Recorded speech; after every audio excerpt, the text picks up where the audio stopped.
본 방송에서 제공하는 투자 정보는 투자 판단에 대한 조언입니다. 방송에서 제공하는 주식의 가치, 가격 상승 및 하락에 대해서는 방송사에서 보장하지 않습니다. 실시간 정보 브리핑입니다. 테슬라가 전 분기 차량 인도량 발표를 앞두고 중국 경쟁업체들이 엄청난 실적을 기록했다는 소식으로 1% 이상 하락했습니다.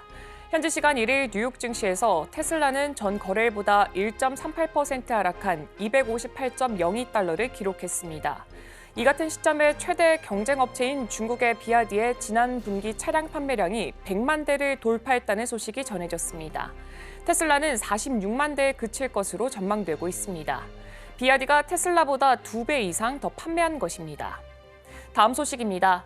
한국 증시가 9월 징크스를 깨지 못하고 2020년 이후 5년 연속 마이너스 수익률을 기록했습니다. 주요 20개국 중 수익률 기준 18위로 8월에 이어 최하위권에 머물렀습니다. 지난 30일 코스피는 전 거래일보다 2.13% 떨어진 2,593.27포인트로 장을 마치며 9월을 마감했습니다. 전문가들은 지난달 증시 부진의 주 원인으로 반도체 업황에 대한 우려와 미국, 중국발 경기 불안 등을 꼽고 있습니다. 단기적으로는 중국 정부가 지난 27일 전방위적 경기 부양책을 발표하면서 국내에 있던 자금이 중국 시장으로 이탈한 것도 악재로 작용했다는 평가가 많습니다. 국내 증권사들이 제시한 10월 코스피 예상 등락 범위는 2,400에서 2,800입니다. 미국 금리 인하 효과가 4분기 중반쯤 서서히 나타나면서 증시가 상승세로 전환할 수 있다는 관측이 나오고 있습니다. 최윤범 고려아연 회장과 최창규 영풍정밀 회장 등 최씨 일가가 한 중형 사모펀드 운용사와 함께 영풍정밀에 대한 대항 공개 매수세에 돌입합니다. 1일 투자은행 업계에 따르면 최씨 일가는 국내 한 사모펀드와 손을 잡고 2일부터 약 한 달간 영풍정밀 지분 공개 매수에 나설 것으로 알려졌습니다. 주당 3만 원에 24.36%를 인수한다는 계획입니다. MBK 영풍은 지난달 13일부터 이달 6일까지 영풍정밀에 대한 공개 매수를 진행하고 있습니다. 최초 주당 2만 원을 제시했으나 경영권 분쟁이 격화되면서 지난달 26일 가격을 2만 5천 원으로 올렸습니다. 다음 소식입니다. 국민연금이 최근 4년간 국내외 민간 자산운용사에 지급한 위탁 수수료가 9조 원에 육박하는 것으로 나타났습니다. 하지만 이렇게 자금을 맡겨 얻은 수익률은 직접 투자해서 거둔 성적과 비교했을 때 대체로 기대에 미치지 못했습니다. 지난해 국민연금기금의 중장기 운용 방향과 기금 운용 개선 방향을 연구 검토하고자 정부가 구성한 기금운용발전위원회의 이 회의 자료를 보면 국내 주식에서 위탁 운용 수익률은 국민연금 직접 운용 수익률보다 5년 평균으로 따져 1.41%포인트, 7년 평균 1.49%포인트, 10년 평균은 0.56%포인트가 각각 낮았습니다.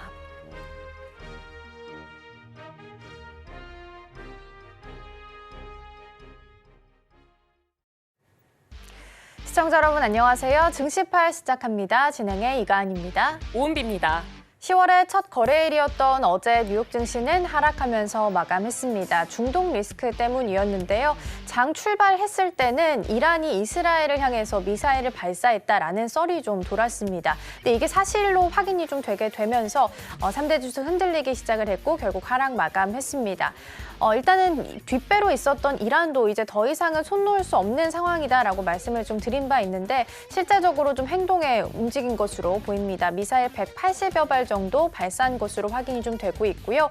이스라엘도 여기에 대해서 재보복을 다시 한번 이야기를 했기 때문에 중동 리스크는 좀 더 커졌다라고 해석을 할 수 있을 것 같습니다. 유가도 4% 넘게 급등을 좀 했고요. 여기에 지금 항만 파업까지 같이 악재가 좀 겹쳐 있는 상황이다 보니까 이게 인플레이션을 자극을 하고 다시 좀 잘 잡혀가고 있었던 물가가 흔들릴 수도 있겠다라는 위험성도 좀 높아지고 있습니다. 그러다 보니까 안전자산 선호 심리가 상대적으로 좀 높아지는 모습도 확인이 좀 됐고요. 일단 이 중동 리스크 관련해서는 오늘 개장한 이후에 우리 시장에서도 영향을 같이 줄 거로 예상이 좀 되고 있기 때문에 계속해서 들어오는 속보들은 확인을 좀 하실 필요가 있어 보입니다. 네, 그렇다면은 지난 거래일 우리 시장도 한번 짚어보도록 하겠습니다. 상승 출발했던 코스피 지수는 외국인 투자자의 대거 매물출에 더불어서 수출주들의 약세 그리고 이 휴장을 앞두면서 다양한 이슈로 하락 전환했습니다. 일단 코스피 지수는 2%대 내려가면서 2,600선이 다시 한 번 더 깨지게 됐고요. 코스닥 지수 같은 경우에도 1.37% 내리면서 763선에서 마무리를 했습니다. 9월 달을 폭넓게 봤을 때는 각각 3%, 0.49%가 빠진 모습을 또 보여주기도 했습니다. 일단 시가총액 상위 종목들 살펴보자면 대부분은 또 하락하는 모습을 보여줬습니다. 삼성전자, SK하이닉스 같은 경우에는 각각 4%대, 5%대 낙폭을 보였고요. 반면에 셀트리온 같은 경우에는 소폭 상승하면서 마무리를 지었습니다. 9월 달 들어서 SK하이닉스 주가는 0.57% 올랐지만 삼성전자는 17%대 내려가면서 또 최근에는 1년 중 장중 최저가를 또 기록하기도 했습니다. 이 외국인 투자자의 이탈이 이렇게 지수 하방 압력을 강하게 누르고 있는 것으로 보여지고 있는데요. 일단 월요일에 외국인 투자자 같은 경우에는 유가증권 시장에서는 1조 원이 넘어가는 금액을 그리고 코스닥 시장에서는 494억 원을 또 매도하는 모습을 보여주기도 했습니다. 특징주로는 신세계건설 같은 경우에는 이 최대 주주인 이마트의 주식 공개 매수로 인해서 13%대 상승을 보여준 반면에 엔캠 같은 경우에는 전환사채 발행 가능성 때문에 10%대 하락하면서 마무리를 하게 됐습니다. 네, 이렇게 지난 거래 우리 시장 한번 짚어봤고요. 또다시 또 휴장을 앞두고 있습니다. 오늘 증시 안에서도 여러 가지 요인으로 인해서 복합적인 요소를 또 뜰 것으로 보여지고 있는 만큼 오늘도 저희와 함께 하시면서 현명한 투자 전략 세워보시길 바랍니다.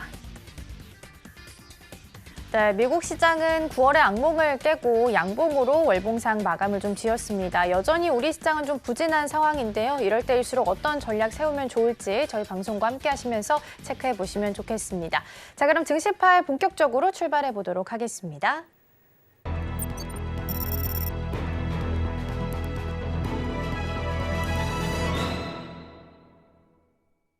네, 오늘의 포커스 온으로 이어가 보도록 하겠습니다. 오늘 도움 말씀에는 서울경제TV 포커스 온 김선윤 전문가 전화로 연결되어 있습니다. 전문가님 안녕하세요.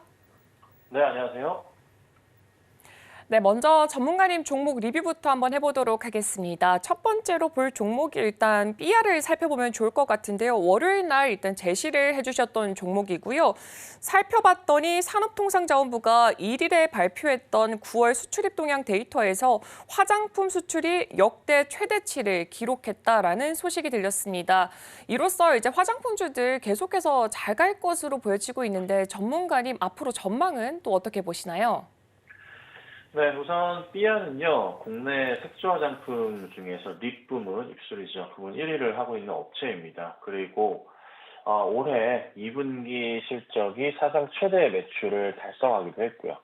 그래서 사실 국내 시장 점유율도 굉장히 큰 폭으로 좀 확대가 되고 있는데, 일본을 비롯해서 미국까지 쭉쭉쭉 매출 확대가 크게 이어지고 있는 상황이라 앞으로의 좀 성장이 상당히 좀 기대가 된다는 거죠. 거기에 이제 중국 이슈까지 최근에 같이 더해지다 보니까 큰 폭의 성장이 한 번 더 나오지 않을까 싶습니다. 그리고 차트의 상황으로도 보자면 크게 좀 바닥을 확인한 이후에 천천히 좀 되돌리는 모습 자체가 나오고 있다는 거. 그래서 단기간에 상승 포인트를 두고 볼 수 있을 것 같고요. 그리고 2분기 실적에서 이미 정답이 나와 있듯이 3분기, 4분기까지 실적이 이어질 가능성이 높습니다.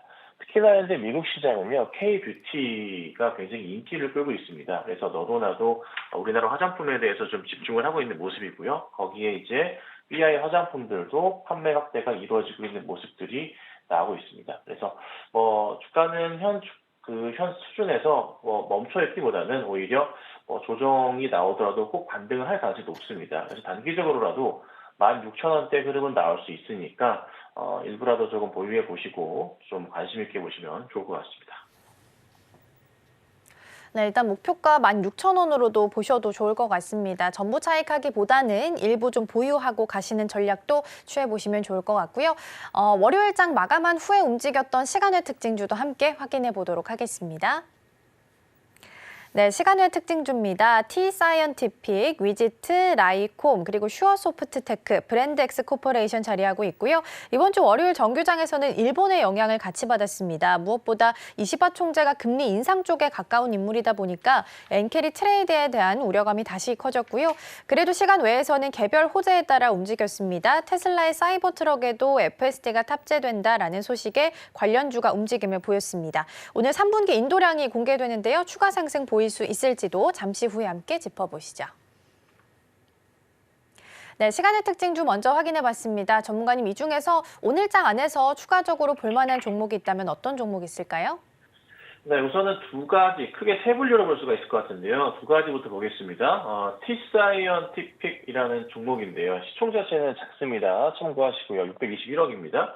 근데 이 종목이 빗썸이 미국 나스닥 상장을 검토 중이다라는 이슈 때문에요. 주가가 급등했는데 이유가 있습니다. T-사이언티픽은 빗썸 코리아의 지분을 7.17% 보유하고 있습니다. 이를 통해 주가가 좀 움직인 게 있고, 또 하나 위지트 같은 경우도 시가총액이 우선 크지 않습니다. 830억대고요. 위지트도 시간의 상한가에 들어간 모습인데요. 위지트는요, T-사이언티픽의 지분을 30.77% 보유한 대주주입니다. 같이 엮여 있겠죠. 그래서 이 두 종목이 시간의 상한가에 들어갔는데, 빗썸이 나스닥 상장을 검토한다는 소식입니다. 최근에 가상화폐 흐름도 나쁘지 않은 모습이라 그에 따라 좀 기대를 갖고 볼 수 있을 것도 같은데, 우선 하나씩 보자면 T-사이언티픽 같은 경우가 차트 흐름은요 굉장히 많이 무너져 있는 상황이에요. 그리고 주가를 보면은 2019년도 때, 20년도 때 당시에 바닥자리 이하까지 내려와 있는 상황입니다. 여기서 이슈를 받고 올라가는 터라 1차적으로 보건데, 그래도 무난하게 만약에 조금 수급이 붙어준다면 1,500원대 근처까지는 나올 수가 있는 차트 흐름입니다. 매물벽 자체가 존재하고요. 그 다음에 만약에 더 짧게 본다면은 1,000원 정도까지 볼 수 있겠네요. 그래서 1차로는 1,000원대 움직임이 나올 수가 있고, 여기에 수급 탄력이 붙는다면은 여기 가격 한 1,500원대 근처의 움직임도 우리가 예측해 볼 수가 있을 것 같습니다. 그래서 우선은 오늘 일시적인 상승이 좀 나오고 거래량이 어떻게 터져줄지가 참 중요할 것 같은데, 1,000원 근처까지의 움직임은 특별하게 문제없이 올라가지 않을까 싶고요. 자, 그 다음에 위지트를 보면은 위지트 역시 T-사이언티픽의 대주주로서 좀 기대감이 좀 있었는데요. 시간으로 10% 가까운 또 상승 나왔습니다. 자, 움직임 보면요. 바닥에서 좀 되돌린 차트가 또 전형적으로 나옵니다. 크게 보면 쓰리바닥이라 표현할 수 있는 자리가 눈에 좀 많이 띄는데요. 여기 자리부터 해서 되돌릴 때 큰 폭의 상승이 나왔었어요. 자, 그러면 지금 다시 한번 움직임이 나온다면 일시적으로나마 바로 전에 고점에 해당하는 라인들이 한 800원대 라인부터 서서히 좀 나오기 시작합니다. 여기 자리겠죠. 여기서부터 좀 생기고 여기 또 생기고 여기 또 이런 식의 구간들이 있어요. 자, 그러면은 한 800원 근처, 700원대 후반 정도? 자, 우선은 오늘 시간으로 급등이 나왔기 때문에 800원대 이상의 슈팅 가능성이 있겠죠. 그러면 자연스럽게 800원부터 900원 사이의 움직임을 보일 가능성이 높습니다. 다만 이제 이게 연속성을 가지고 볼 수 있느냐에 대한 부분인데, 그래도 빗썸이라는 회사 자체 우리가 생각해 볼 때 보통 일반적인 사람들의 시선으로는 주가의 단기적인 모멘텀 거리를 봤을 때 나쁘지 않습니다. 자, 그래서요, 이 T-사이언티픽이나 위스트 같은 경우에는 쉽게 꺾이지 않고 오늘 그래도 오전장에 반등을 빠르게 줄 수 있지 않을까 싶으니까 참고하시고 대응하시면 될 것 같고요. 자, 두 번째로는 라이콤과 슈어소프트테크인데, 우선 라이콤은 시간으로 5.8% 올랐고요. 슈어소프트테크는 4.6%가 상승을 했습니다. 상승했던 이유는 테슬라 사이버 트럭 자율주행 FSD 활성화 소식입니다. 출시된 지 거의 1년 가까이 만에 드디어 이제 사이버 트럭의 FSD를 탑재를 했다라는 소식이 조금 들렸는데요. 사실 관련주들이 여러 종목이 있습니다. 라이콤도 있고 슈어소프트도 있겠지만은 퓨런티어나 KEC나 옵트론텍 등등에서 관련주들이 좀 많긴 하거든요. 근데 이 관련주들이 과연 어떻게 움직임을 좀 이어갈지가 중요할 건데, 우선 시간으로는 라이콤과 슈어소프트테크가 가장 확실한 움직임을 보였어요. 자, 라이콘 5.8% 상승이었는데요. 오늘 상승을 준다면 걸림돌로 볼 수 있는 부분이 주가 급등 나오고 조정 나왔었던 그 자리, 4,500원대 자리인데요. 상승을 줬다가 빠졌지만서도 일전에 작년 5월 달에 고점 자리이기도 합니다. 자, 1차적인 추세라는 거죠. 4,500원까지는 추이 자체가 조금 열려있지 않나 싶습니다. 하지만 이 종목 자세히 보시면 현 구간 자체가요. 그 전에 고점 영역에 몇 차례 좀 걸려있긴 합니다. 그래서 약간의 조금 심리적인 그 포인트가 좀 중요할 텐데 그래도 오늘 수급적인 부분이 좀 초반부터 몰릴 수 있기 때문에 한번 좀 튀어 올라갈 수 있지 않을까 싶어요. 그래서 한 4,500원대 정도까지 가면 정말 잘 갔다 판단할 수 있을 것 같고 꼭 수급이 많이 꼬인다면 그 이후로 만약 분봉상에 윗꼬리가 달린다면은 빠르게 정리하셔야겠죠. 자, 그리고 슈어 소프트텍스 같은 경우에도 반등 주다가 같은 거의 이슈로 반등 주다가 다시 한번 조정받다가 다시 한번 시간으로 재상승 나왔습니다. 자, 근데 여기가 슈어소프트테크도요. 보시면 7,000원대 윗구간대 아니면 6,000원대 거의 후반 자리부터 나름의 좀 심리적 저항 자리에 좀 부딪힙니다. 하나하나 부딪히거든요. 여기서 쉽게 과연 돌려 세울 수 있을까에 대한 부분을 좀 고민을 해봐야 되는데 우선 오늘 출발은 나쁘지 않을 겁니다. 근데 이제 이게 테슬라 사이버트럭 관련한 FSD 관련 주들이 과연 연속적으로 이게 큰 상승이 나올까에 대한 부분은 조금 고민해 보셔야 돼요. 살짝 움직였다가 빠질 수도 있습니다. 급하게 올랐다가 빠질 수 있으니까 너무 급한 대응은 자제하시고 오히려 오늘은 그 외에 다른 종목들이 있죠. 뭐 전쟁 관련주들이나 방산이나 이쪽 관련주들이 오히려 주목받지 않을까. 그리고 또 보시면은 미국 동남부 항만노조 파워 이슈도 있으니까 그 관련주들이 좀 더 중요하지 않을까 싶습니다. 자, 마지막으로는요. 브랜드엑스 코퍼레이션인데 최근에 많이 올랐습니다.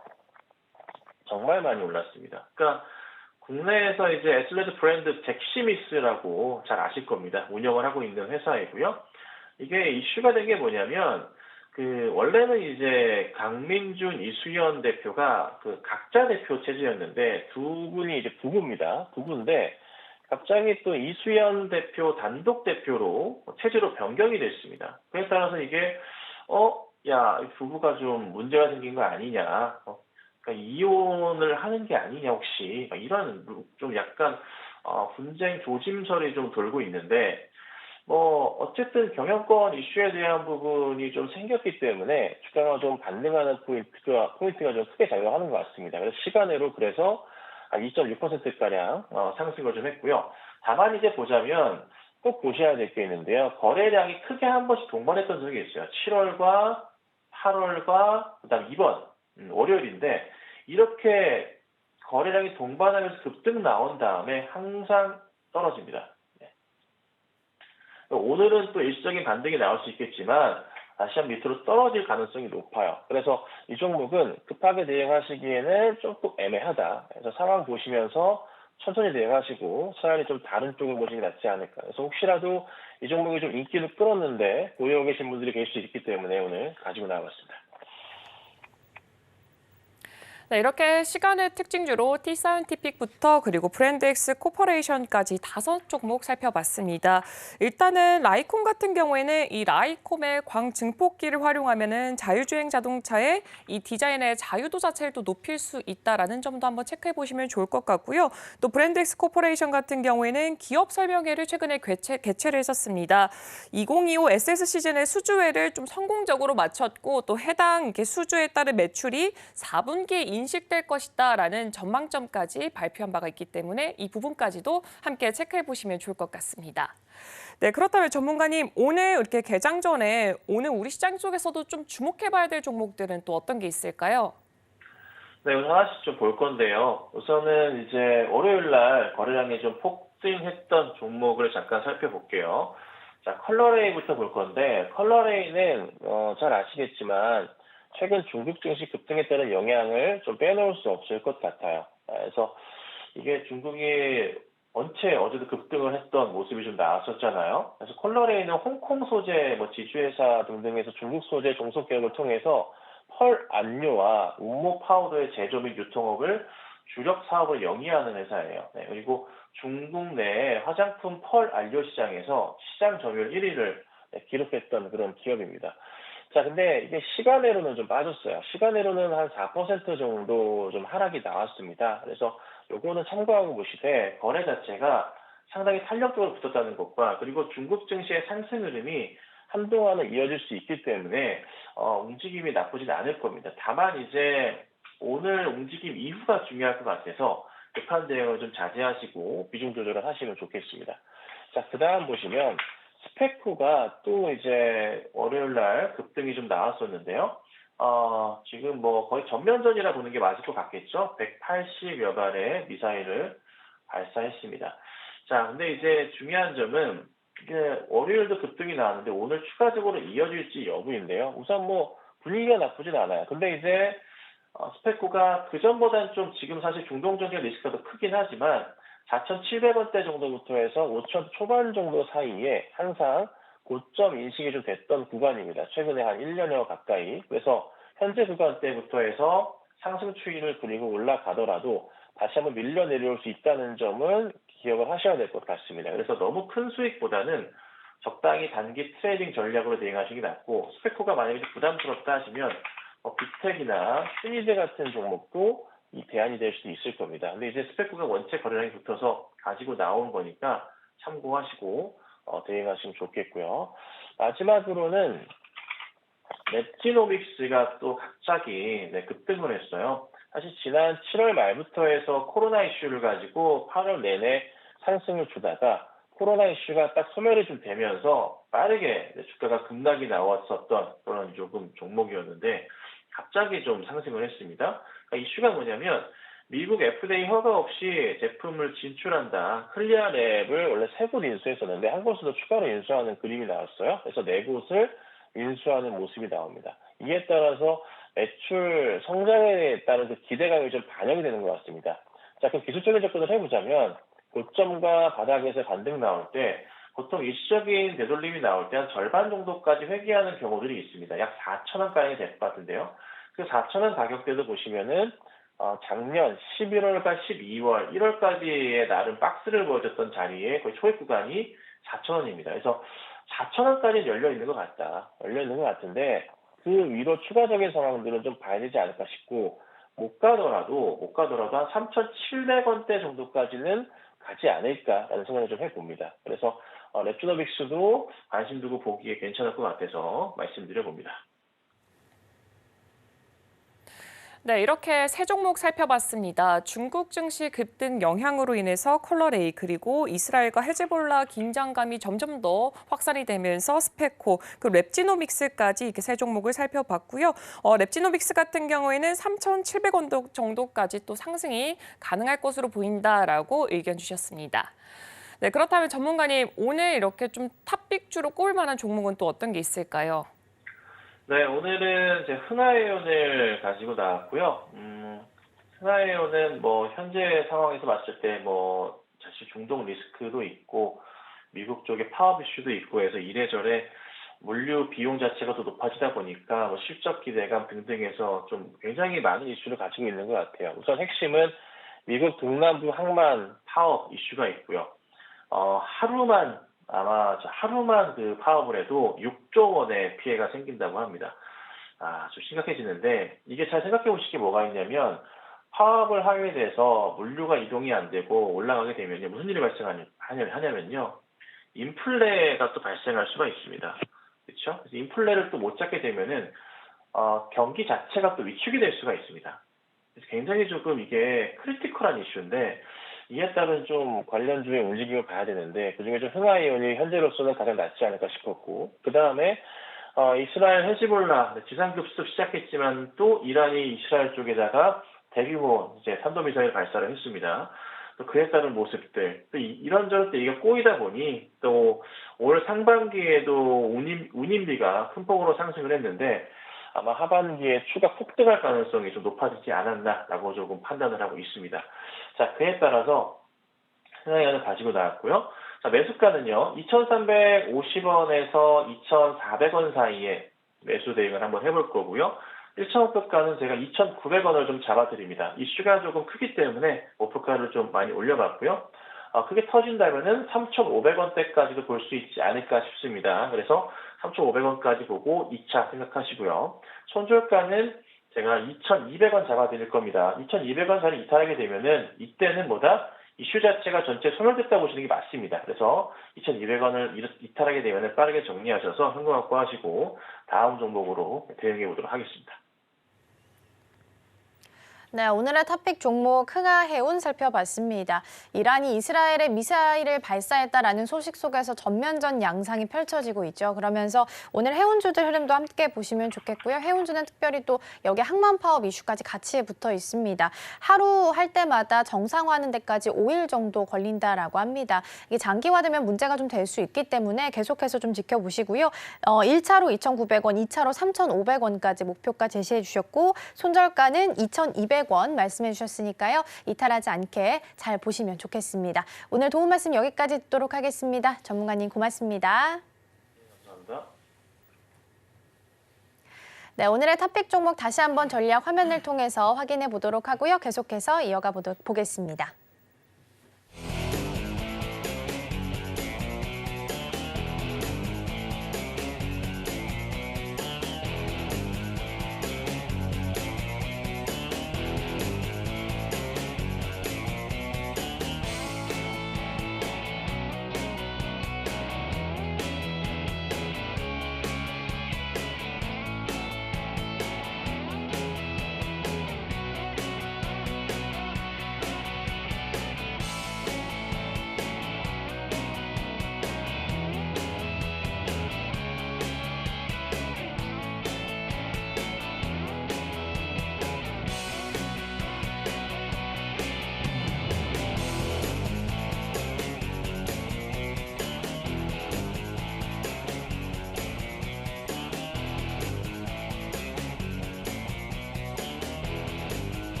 네, 오늘의 이슈 오늘로 이어가 보도록 하겠습니다. 오늘 도움 말씀에는 다올투자증권 이성웅 차장 자리해 주셨습니다. 차장님 어서 오세요. 네, 안녕하십니까? 네, 먼저 오늘의 주제부터 확인을 좀 해보도록 하겠습니다. 오늘의 주제입니다. 화장품주 전망과 대응 전략 함께 좀 살펴보겠습니다. 중국의 경기 부양책 내놓으면서 진짜 증시가 지붕 뚫고 올라갈 것 같은 좋은 분위기가 만들어지고 있습니다. 9월 수출 데이터 잘 나와서 오늘 화장품 쪽 좀 중점적으로 보려고 하는데 최근 반등했던 배경을 좀 찾아보면 어디에서 볼 수 있을까요?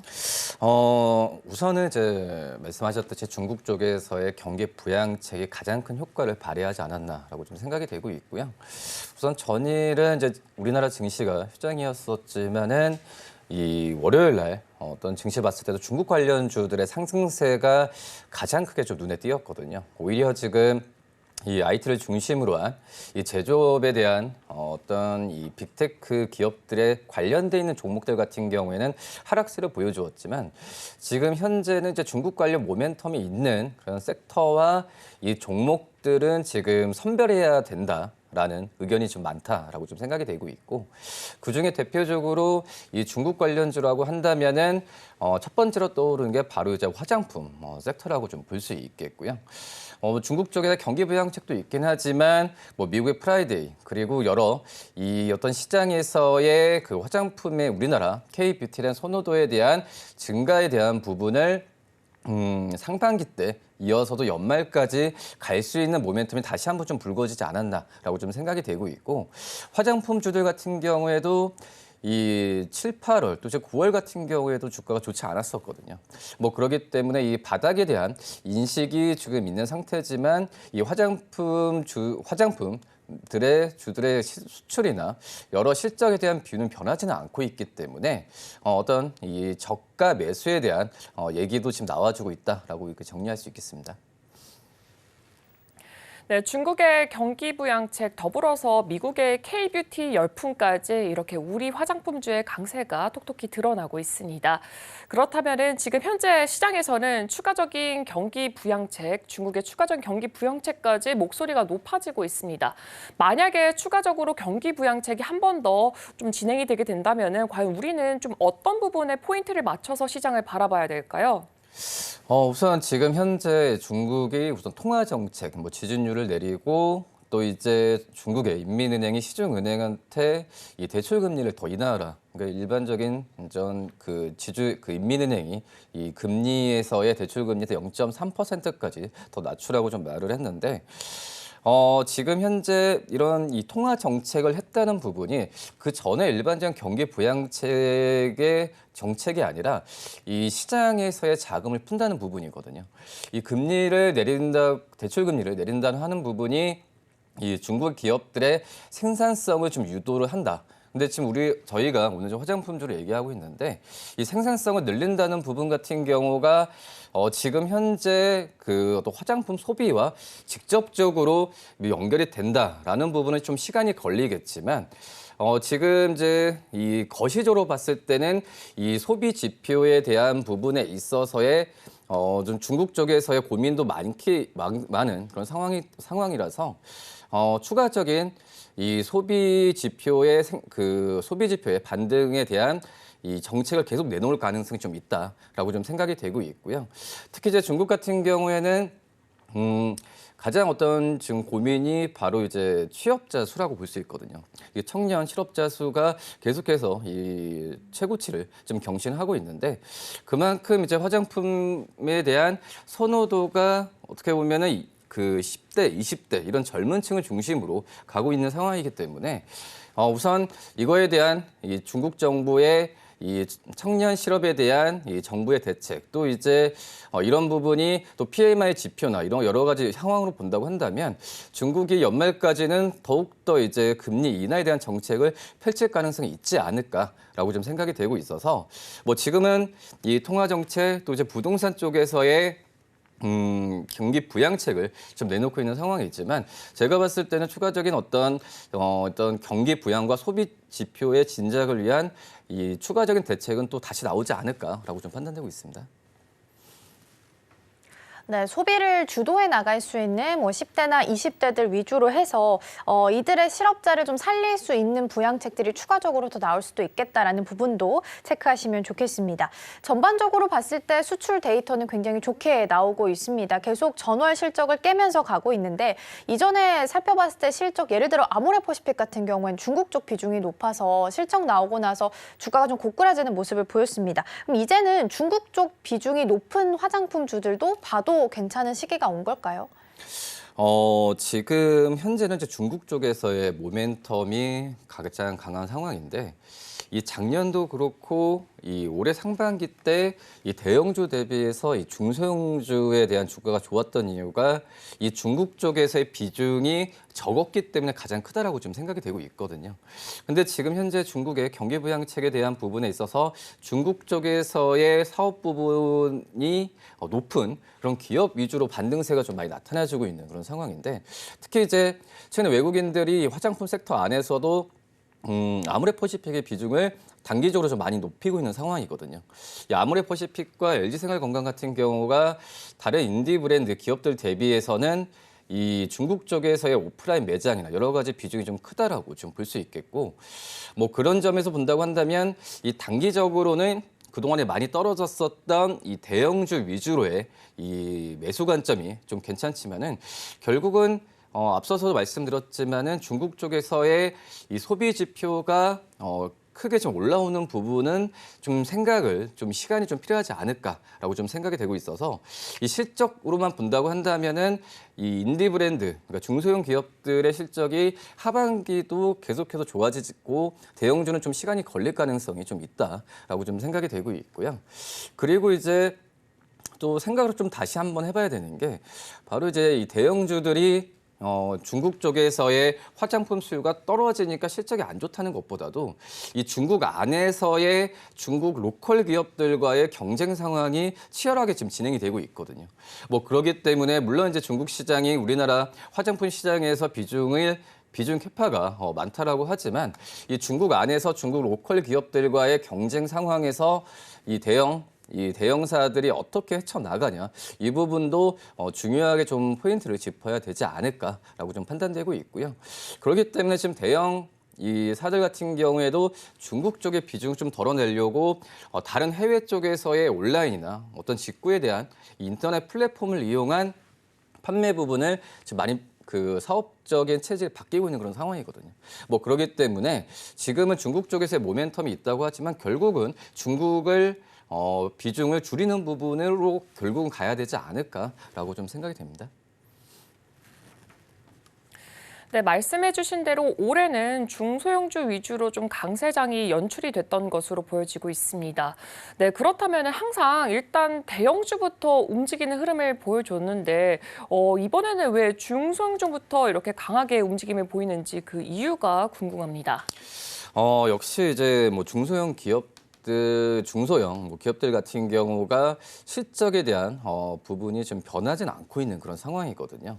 특히 이제 중소형사들 같은 경우에는 지금 말씀드렸듯이 이 국가, 그러니까 판매를 하는 국가가 다변화가 더욱더 좋아지는 그런 상황으로 좀 가고 있고, 그리고 이제 이 대형주들 같은 경우는 그 전부터 주가가 좀 안 좋았던 상황에서 반등하지만, 특히 이제 그 전에 최고가를 썼었던 중소형주 같은 경우에는 뭐 7월 달 최고가 대비해서 이 최대 30-40%까지 주가가 좀 빠졌었거든요.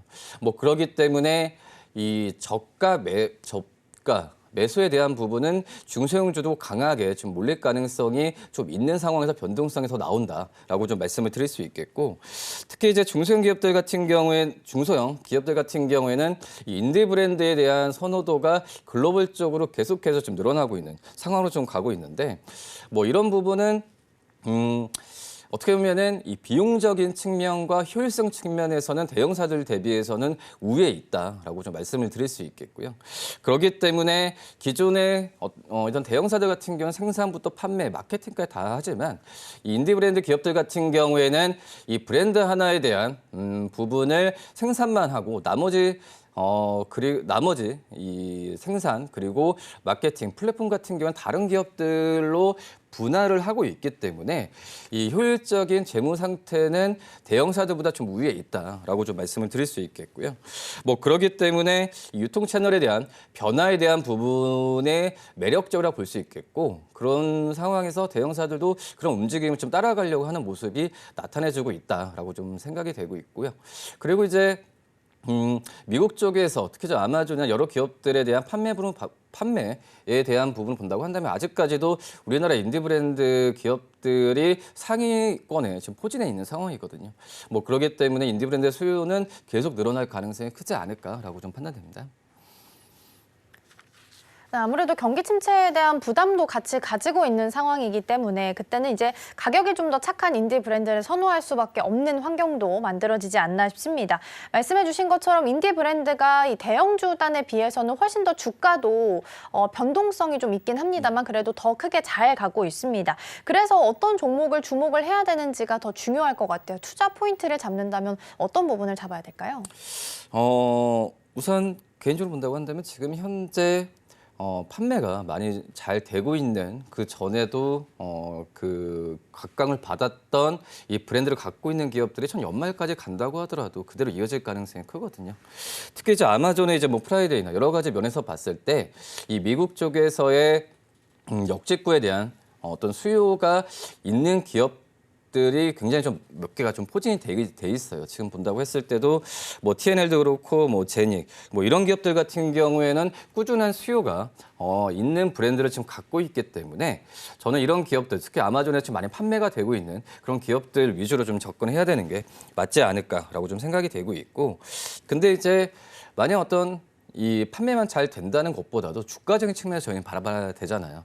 그렇기 때문에 이 매출에 대한 안정성, 재무적인 안정성도 필요하다라고 좀 생각이 되고 있는데, 그렇기 때문에 뭐 TNL, 한국콜마 같은 경우에는 뭐 매출에 대한 우상향이 몇 년 동안 계속해서 이루어지고 있는 그런 상황이고, 뭐 그렇기 때문에 앞서서 이제 제닉 같은 경우는 약간 변동성에 대한 부분이 좀 심한 이런 기업들이 있는데, 그렇기 때문에 뭐 단기적으로 이 종목들을 들어가는 기업들은 뭐 제닉이나 이런 종목들로 판단을 해야 되지만, 중장기적으로 본다고 하면은 재무적인 안정성이 뛰어난 이런 TNL이나 한국콜마 이런 기업들을 좀 중점적으로 매수 관점으로 가져가도 되지 않을까라고 판단됩니다. 네, 판매가 잘 되는 기업들을 가진 그런 브랜드를 가진 기업들이 연말까지도 쭉 평이한 흐름을 가져갈 것이다라고 전망을 주셨고요. 여기에 더불어서 재무 안정성까지 꼭 체크해 보시면 좋을 것 같습니다. 재무 안정성까지 함께 바라볼 수 있는 기업들이 TNL하고 한국콜마고 또 중장기적인 관점까지도 가능하다고 하니까 이 부분도 함께 체크해 보시면 좋을 것 같습니다. 네, 그렇다면은 또 최근에는 편의점 등과 함께 좀 화장품들을 제작하는 경우도 있습니다. 흔히 말해서 좀 잘파 세대라고도 부르는데, 이 세대 안에서는 또 저렴한 화장품들이 가장 크게 좀 자리를 잡고 있습니다. 또 제가 최근에 편의점에 가서 제가 직접 화장품을 사봤는데 너무 좋더라고요. 뭐 브랜드에 있는 걸 써봤는데 너무 좋은데, 그런 만큼 앞으로의 좀 전망까지도 높게 점쳐지고 있는 것 같은데, 수출과 함께 여기에 더해서 유통과 편의점 관련주까지의 흐름은 앞으로 어떻게 바라보고 계신가요? 그래서 그 전에 이제 화장품 같은 경우가 뭐 백화점, 어떤 이제 마트 쪽으로만 좀 생각했다고 한다면, 지금 말씀하셨듯이 뭐 편의점도 그렇고 또 올리브영이라는 이 채널 창고가 활발하게 진행이 되고 있는 상황에서 일반적인 화장품 기업들이 판매하는 게 아니라, 지금은 이런 제약 바이오 기업들 같은 경우에도 올리브영에 좀 런칭을 하는 모습 많이 보여주고 있는 상황이거든요. 뭐 그러기 때문에 지금 화장품에 대한 판매 루트가 다양화된다는 점에서 본다고 하면은, 이 화장품주들에 대한 이 고객들의 어떤 소비는 많이 밀착이 되어 있는 거라고 좀 생각이 되고 있고, 그렇기 때문에 지금 유통, 특히 이제 앞서서 말씀하셨듯이 뭐 편의점주들 같은 경우가 실적이 정말 좀 많이 고생을 많이 하고 있는 그런 상황이거든요. 뭐 그렇기 때문에 이런 화장품 주를 통한 어떤 모멘텀에 대한 접근을 하는 전략도 괜찮다라고 좀 생각이 되고 있지만, 하지만 이 편의점주들 같은 경우에는 예전만큼의 어떤 유통 구조나 상품 런칭 부분이 좀 제한적으로 가고 있기 때문에 실적이 계속 좋아진다라고 단언을 할 수는 없어요. 뭐 그렇기 때문에 이 편의점 어떤 유통주들 대비보다는 오히려 지금 신규 좀 화장품주들을 런칭하고 있는 이 제약, 바이오 뭐 이런 기업들에 대한 관심을 좀 꾸준하게 가져야 되지 않을까라고 좀 생각이 되고 있고, 지금 현재 3분기 주요 유통 기업들의 실적 추정치도 지금 낮아지고 있는 상황이거든요. 그렇기 때문에 펀더멘탈로 접근을 한다는 것보다도 저는 오히려 정말 앞서서 말씀드렸다시피 이 화장품을 제작하는 그런 기업들 위주로 좀 계속해서 좀 관심을 가져야 되는 게 맞다라고 생각이 되고 있고요. 지금 현재 최근 1개월 사이에 이 유통업종, 그러니까 말씀하셨던 이제 뭐 편의점주나 이런 기업들이 그나마 시장 대비해서는 이 퍼포먼스가 있었는데, 이건 어떤 시장 상황의 지금 차익 실현에 대한 이 제조업에 대한 기업들이 주가가 안 좋으면서 유통기업들이 약간 경기 방어주로 떠오르면서 좀 시장 대비해서 선전한 모습 보여주고 있지만, 뭐 실적으로만 접근한다고 했을 때는 아직까지는 뭐 반도체나 이런 기업들이 유효하다라고 좀 생각이 되고 있거든요. 그렇기 때문에 유통 기업들 같은 경우에는 이 경기 방어주, 그러니까 시장에서의 이 시장 상황에 따른 어떤 대안주로 좀 평가를 하는 게 맞다라고 좀 생각이 되고 있고, 뭐 적극적인 이 유통기업들의 매수 관점을 가져가는 거는 좀 힘들지 않을까라고 좀 생각이 되고 있고요. 다만 이제 뭐 BJF 리테일이나 이마트 이 실적이 좀 좋게 안 나온다고 하더라도 자체적인 구조조정 노력이나 이 재무 상태를 좋게 하려는 노력은 많이 좀 하고 있는 상황이에요. 그 빛을 언제 발휘할 거냐. 아직까지는 이제 3분기는 아니지만은 그나마 좀 연말을 기점으로 내년 상반기 때는 실적이 턴어라운드할 가능성은 분명히 좀 있다라고 지금 생각이 되고 있거든요. 그렇기 때문에 이 연말 정도의 이런 이 유통 기업들의 대장주 중심으로 해서 매수 관점을 가져가는 게 낫지 않을까라고 좀 생각이 되고 있고요. 그리고 이제 편의점주 말씀하셨지만 결국은 이제 이 주가의 화장품 또 소비와 또 이제 그 직접적으로 연관이 되는 게 이 백화점과 어떤 면세점 쪽이라고 볼 수 있거든요. 오히려 화장품을 통한 이 편의점주를 접근하는 것보다도 화장품주를 통한 면세점과 백화점주에 대한 어떤 관심을 좀 더 연결을 시켜야 되는 게 맞지 않나라고 좀 판단됩니다. 네, 일단 플랫폼은 많이 늘어나고 있습니다. 예전에 올리브 영을 시작으로 해서 요즘에 뭐 다이소에서도 너무 잘 나오고 편의점까지도 계속해서 플랫폼은 좀 확장되고 있지만 관련 주들은 일단 화장품 떼어놓고 보더라도 자체적으로 잘 구조조정하고 이뤄나가고 있는 종목들 위주로 선별해서 보셔야 될 것 같고요. 화장품주를 보자면 제작하는 쪽, 잘 만들고 있는 쪽을 보자라고 말씀해 주셨습니다. 개발하고 있는 혹은 제조하고 있는 뭐 OEM이나 ODM 업체들을 보는 건 좀 어떨까요? 저는 그런 것 같아요. 또 대형사들 대비해서는 첫 번째로 인디 브랜드, 그리고 이제 OEM, ODM 기업들을 순차적으로 좀 보는 게 맞다라고 좀 생각이 되고 있고, 오히려 이 지금 당연히 이제 인디 브랜드 쪽에서의 이 글로벌 수요가 높았을 때는 그 OEM, ODM 기업들에 대한 수준은 자연스럽게 따라가는 그런 부분이고요. 근데 우선 실적을 떠나가지고 이 OEM, ODM 우리나라 이 큰 빅4 기업들 같은 경우가 지금 이 주문에 대한 부분을 맞추려고 이 생산 캐파를 지금 늘리고 있는 상황이거든요. 최대 2026년까지 본다고 했을 때 지금 현재 캐파에서 기본적으로 두 자릿수, 최대 지금 뭐 40% 이상의 캐파 확장을 좀 준비를 하고 있는 그런 상황이고요. 뭐 그렇기 때문에 지금은 이 OEM, ODM 기업들에 대한 뭐 주가도 좀 많이, 한국콜마도 많이 올라갔고 했는데 오히려 좀 신고가나 이렇게 좀 기록했을 때는 저는 오히려 매수 관점으로 한번 이 종목들을 다시 한번 좀 들어가도 괜찮지 않을까라고 좀 생각이 되고 있고, 다만 이제 이 중국 쪽에서의 ODM에 대한 주문 부분이 캐파가 중국 쪽에서 비중이 높은 기업들 대표적 코스맥스라고 좀 볼 수 있거든요. 이 코스맥스 대비보다도 이 한국콜마 또 이제 CNC 인터내셔널 같은 이런 기업들을 좀 더욱더 관심 있게 가져야 되는 게 맞지 않을까라고 판단이 좀 되고 있고요. 이 캐파 증가가 얘기 나왔을 때마다 OEM, ODM 기업들 같은 경우는 주가가 좀 올라가는 속도가 반응이 좀 뚜렷했어요. 뭐 그렇기 때문에 이 캐파 증설에 대한 이슈 부분으로 이 종목들에 대한 또 접근 전략을 마련하는 게 낫지 않을까라고 좀 생각이 됩니다. 네, 일단 OEM, ODM 빅4 기업들 같은 경우는 현재 생산 캐파까지 늘리고 있는 모습을 보여주고 있습니다. 그래서 OEM, ODM 기업들에게는 여전히 매수 관점이 유효하고요. 그중에서도 한국콜마, CNC 인터내셔널 쪽에 관심도를 조금 더 높게 두는 편이 좋을 것 같다라고 의견을 주셨습니다. 네, 그렇다면 화장품주와 함께 또 어울리는 종목들 꼽자고 하면은 미용기기 그리고 톡신 관련주들이 아닐까 싶은데요. 현재 시장의 관심도 굉장히 높게 자리하고 있습니다. 이들 종목들에 대해서 전망 그리고 또 하반기에 대해 포트 전략은 또 어떻게 짜면 좋을지 이 부분 궁금합니다. 이제 K뷰티에 대한 선호는 이제 화장품으로만 끝나는 게 아니라 미용, 의료, 특히 이제 또 크게 나가면 이제 의료기기 또 이제 톡신 쪽으로도 점점 넓혀지고 있는 상황이기 때문에 근데 실적으로 증명을 많이 지금 하고 있어요. 뭐 그런 점을 본다고 한다면 저는 이 미용 의료기기 종목들에 대한 부분 접근 전략도 이제는 다시 한번 매수 관점으로 들어가야 되는 게 맞지 않을까라고 좀 생각이 되고 있고요. 특히 이제 일반적인 어떤 제약바이오 느낌이 많이 있었던 뭐 파마리서치나 뭐 이런 기업들 같은 경우에도 이 리프팅 장비나 이 개발이나 이런 부분 같은 경우에도 지금 사업 영역을 많이 넓히고 있는 그런 상황이거든요. 뭐 아시겠지만 뭐 클래시스나 이런 기업들 같은 경우에도 지금 우리나라가 아니라 이 해외를 중심으로 이 공략을 많이 좀 하고 있는 상황이거든요. 그렇기 때문에 클래시스, 뭐 제이시스 메디칼 같은 어떤 이 피부 의료기기를 만든다고 하더라도 이 기업들 같은 경우가 우리나라 쪽에서 시장 경쟁이 아니고 각 그 글로벌 이 국가를 그 고객사를 따로따로 지금 가는 형국으로 지금 나타내주고 있거든요.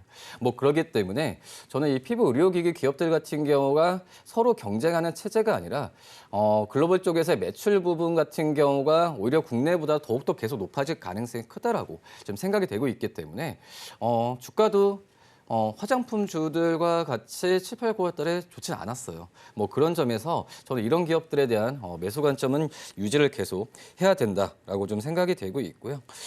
뭐 지금 현재 말씀드렸던 해외 쪽에서의 이 국가 판매가 계속해서 좋아지고 있다고 하지만 저는 이제 시작인 걸로 지금 생각이 되고 있거든요.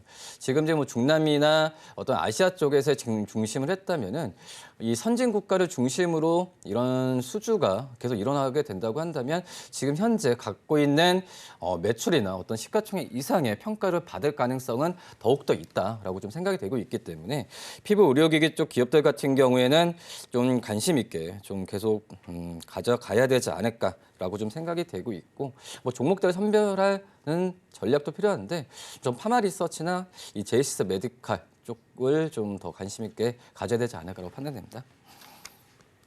아이디어 확장해서 미용 의료기기 그리고 톡신 관련주까지 함께 좀 살펴봤고요. 그럼 마지막으로 이런 상황 속에서 하반기에 좀 집중해 볼 만한 관심 둬야 될 화장품주나 혹은 뭐 좀 세부 섹터로 나눠 본다면 어떤 것들이 좀 있을까요? 뭐 종합한다면은 뭐 어떤 한 종목을 일단 꼽기가 좀 힘들긴 하지만 제가 봤을 때는 이 실리콘트를 저는 좀 관심 있게 좀 봐야 되는데 이 실리콘트는 화장품을 제작하는 업체는 아니죠. 우리나라 화장품 기업들을 수입해서 어떻게 보면 해외 쪽으로 역직구를 매출을 내는 기업이라고 좀 볼 수 있겠는데 실리콘트가 이 최고가 대비해서는 주가 좀 많이 빠진 상태에서 저가 매력도 있는데 그 전에 올랐었던 이유 중에 하나가 중국 쪽 매출이 거의 없다는 거거든요. 해외 쪽 150개국 이상의 이 국가들한테 이 플랫폼을 통한 이 판매 부분으로 했었는데 그만큼 이제 중국 쪽에서의 비중이 없는 점이 시장에서 관심을 많이 받았던 그런 상황이었고 역으로 이제 실리콘트가 주가 잘 갔을 때 아무래퍼시피나 LG생활건강 이 주가가 안 좋았었잖아요. 이런 부분이거든요. 뭐 근데 이제 실리콘트 같은 경우에도 지금 중국의 어떤 경기 부양책을 내놓았을 때 중국 쪽의 매출만 잡힌다고 한다면 지금 그대로의 본업적인 실적 플러스에 중국 모멘텀까지 겹치면은 지금 주가 수조 많이 빠졌던 상태에서 매수 관점으로 한번 접근해도 나쁘진 않다라고 좀 판단되고 있고 실리콘트 같은 경우에도 그 전에 리스크 요인 중에 그나마 좀 꼽는다고 한다면 이 재고 자산에 대한 증가였었거든요. 근데 지금 현재 이 재고 자산에 대한 부분 같은 경우에도 뭐 1년 이상 경과했을 때에 반영하는 부분이 제한적으로 좀 가는 그런 상황이기 때문에 이 실리콘트에 대한 우려에 대한 리스크 부분은 이제는 하나둘씩 좀 없어지는 구조로 가지 않을까. 그렇게 된다고 한다면 주가 수준에 지금 현재 매수 관점을 한번 접근해도 괜찮지 않을까라고 좀 생각이 됩니다. 네, 주목해볼 화장품주 그중에 탑픽으로 우리 실리콘주 살펴봤습니다. 일단 화장품주에서 페이스메이커로 삼는 종목이기도 한데 최근 주가가 고점 대비해서 많이 빠졌습니다. 그러나 여전히 조정 시에는 매수 관점 유효하다라는 팁까지 남겨주셨습니다. 자, 그럼 오늘 방송 내용 다시 한번 화면으로 정리해 보도록 하겠습니다. 네, 중국의 경기 부양책을 내놨죠. 우리 시장 안에서는 여러 섹터가 있겠지만 그중에서도 수혜받을 수 있는 화장품 섹터 좀 살펴봤고요. 유통 채널은 최근 변화하고 있습니다. 펀더멘털적으로 봤을 때 편의점이나 다이소 등 유통 채널 좀 변화하고 있고요. 중소형주 위주로 조금 더 무게추를 옮겨서 보셔도 좋을 것 같습니다.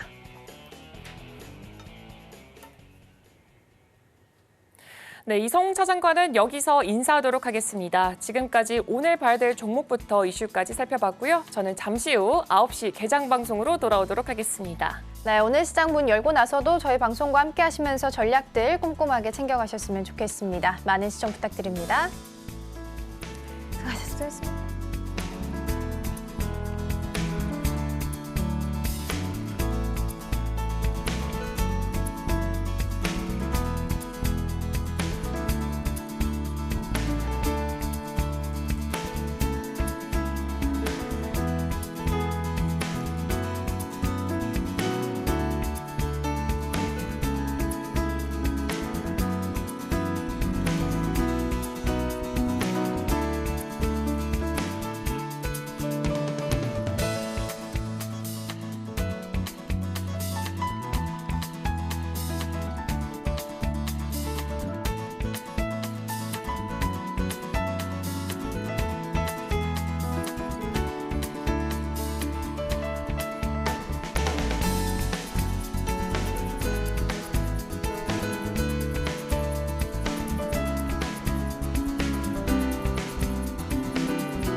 네, 계속해서 특별한 경제 정보, 톡톡한 경제 뉴스 만나보겠습니다. 김영민 앵커가 준비하고 있습니다.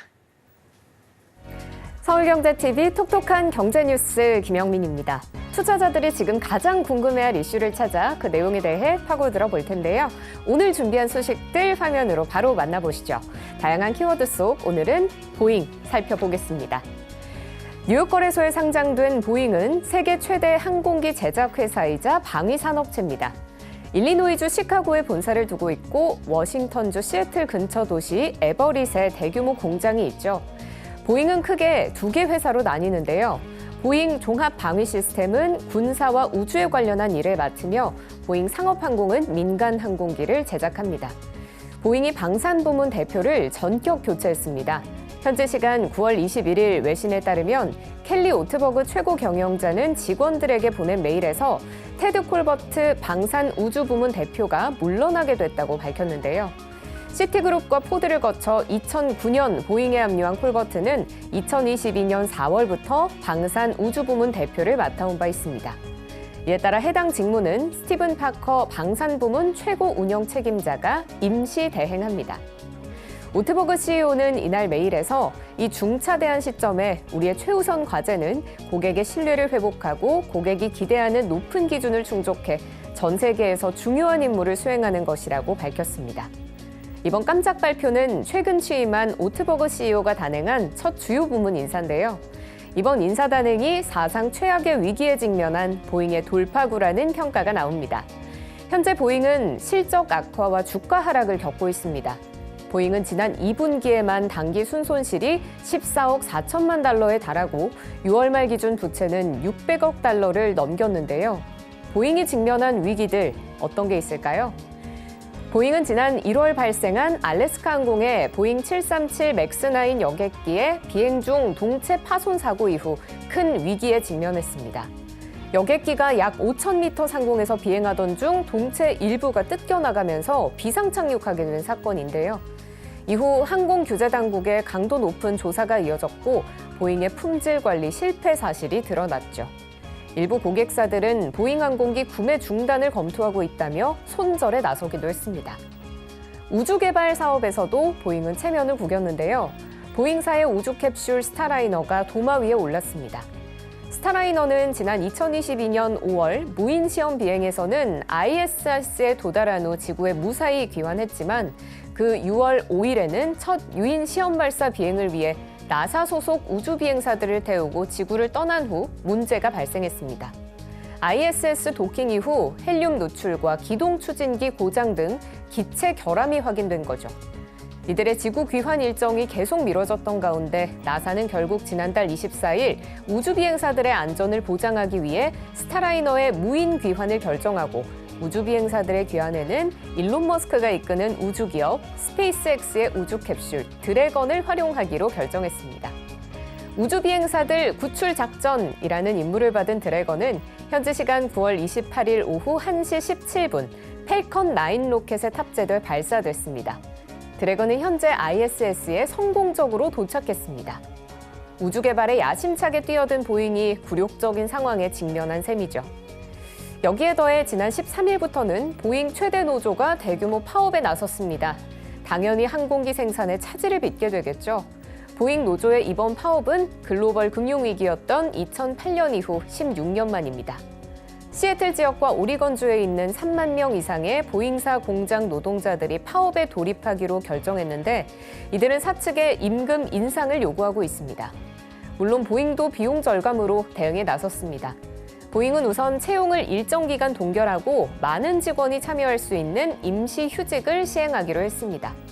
비필수적인 출장은 중단하고 승진과 관련한 임금 인상도 중단하는 한편 항공쇼 및 자선 기부에 대한 지출도 축소하기로 했죠.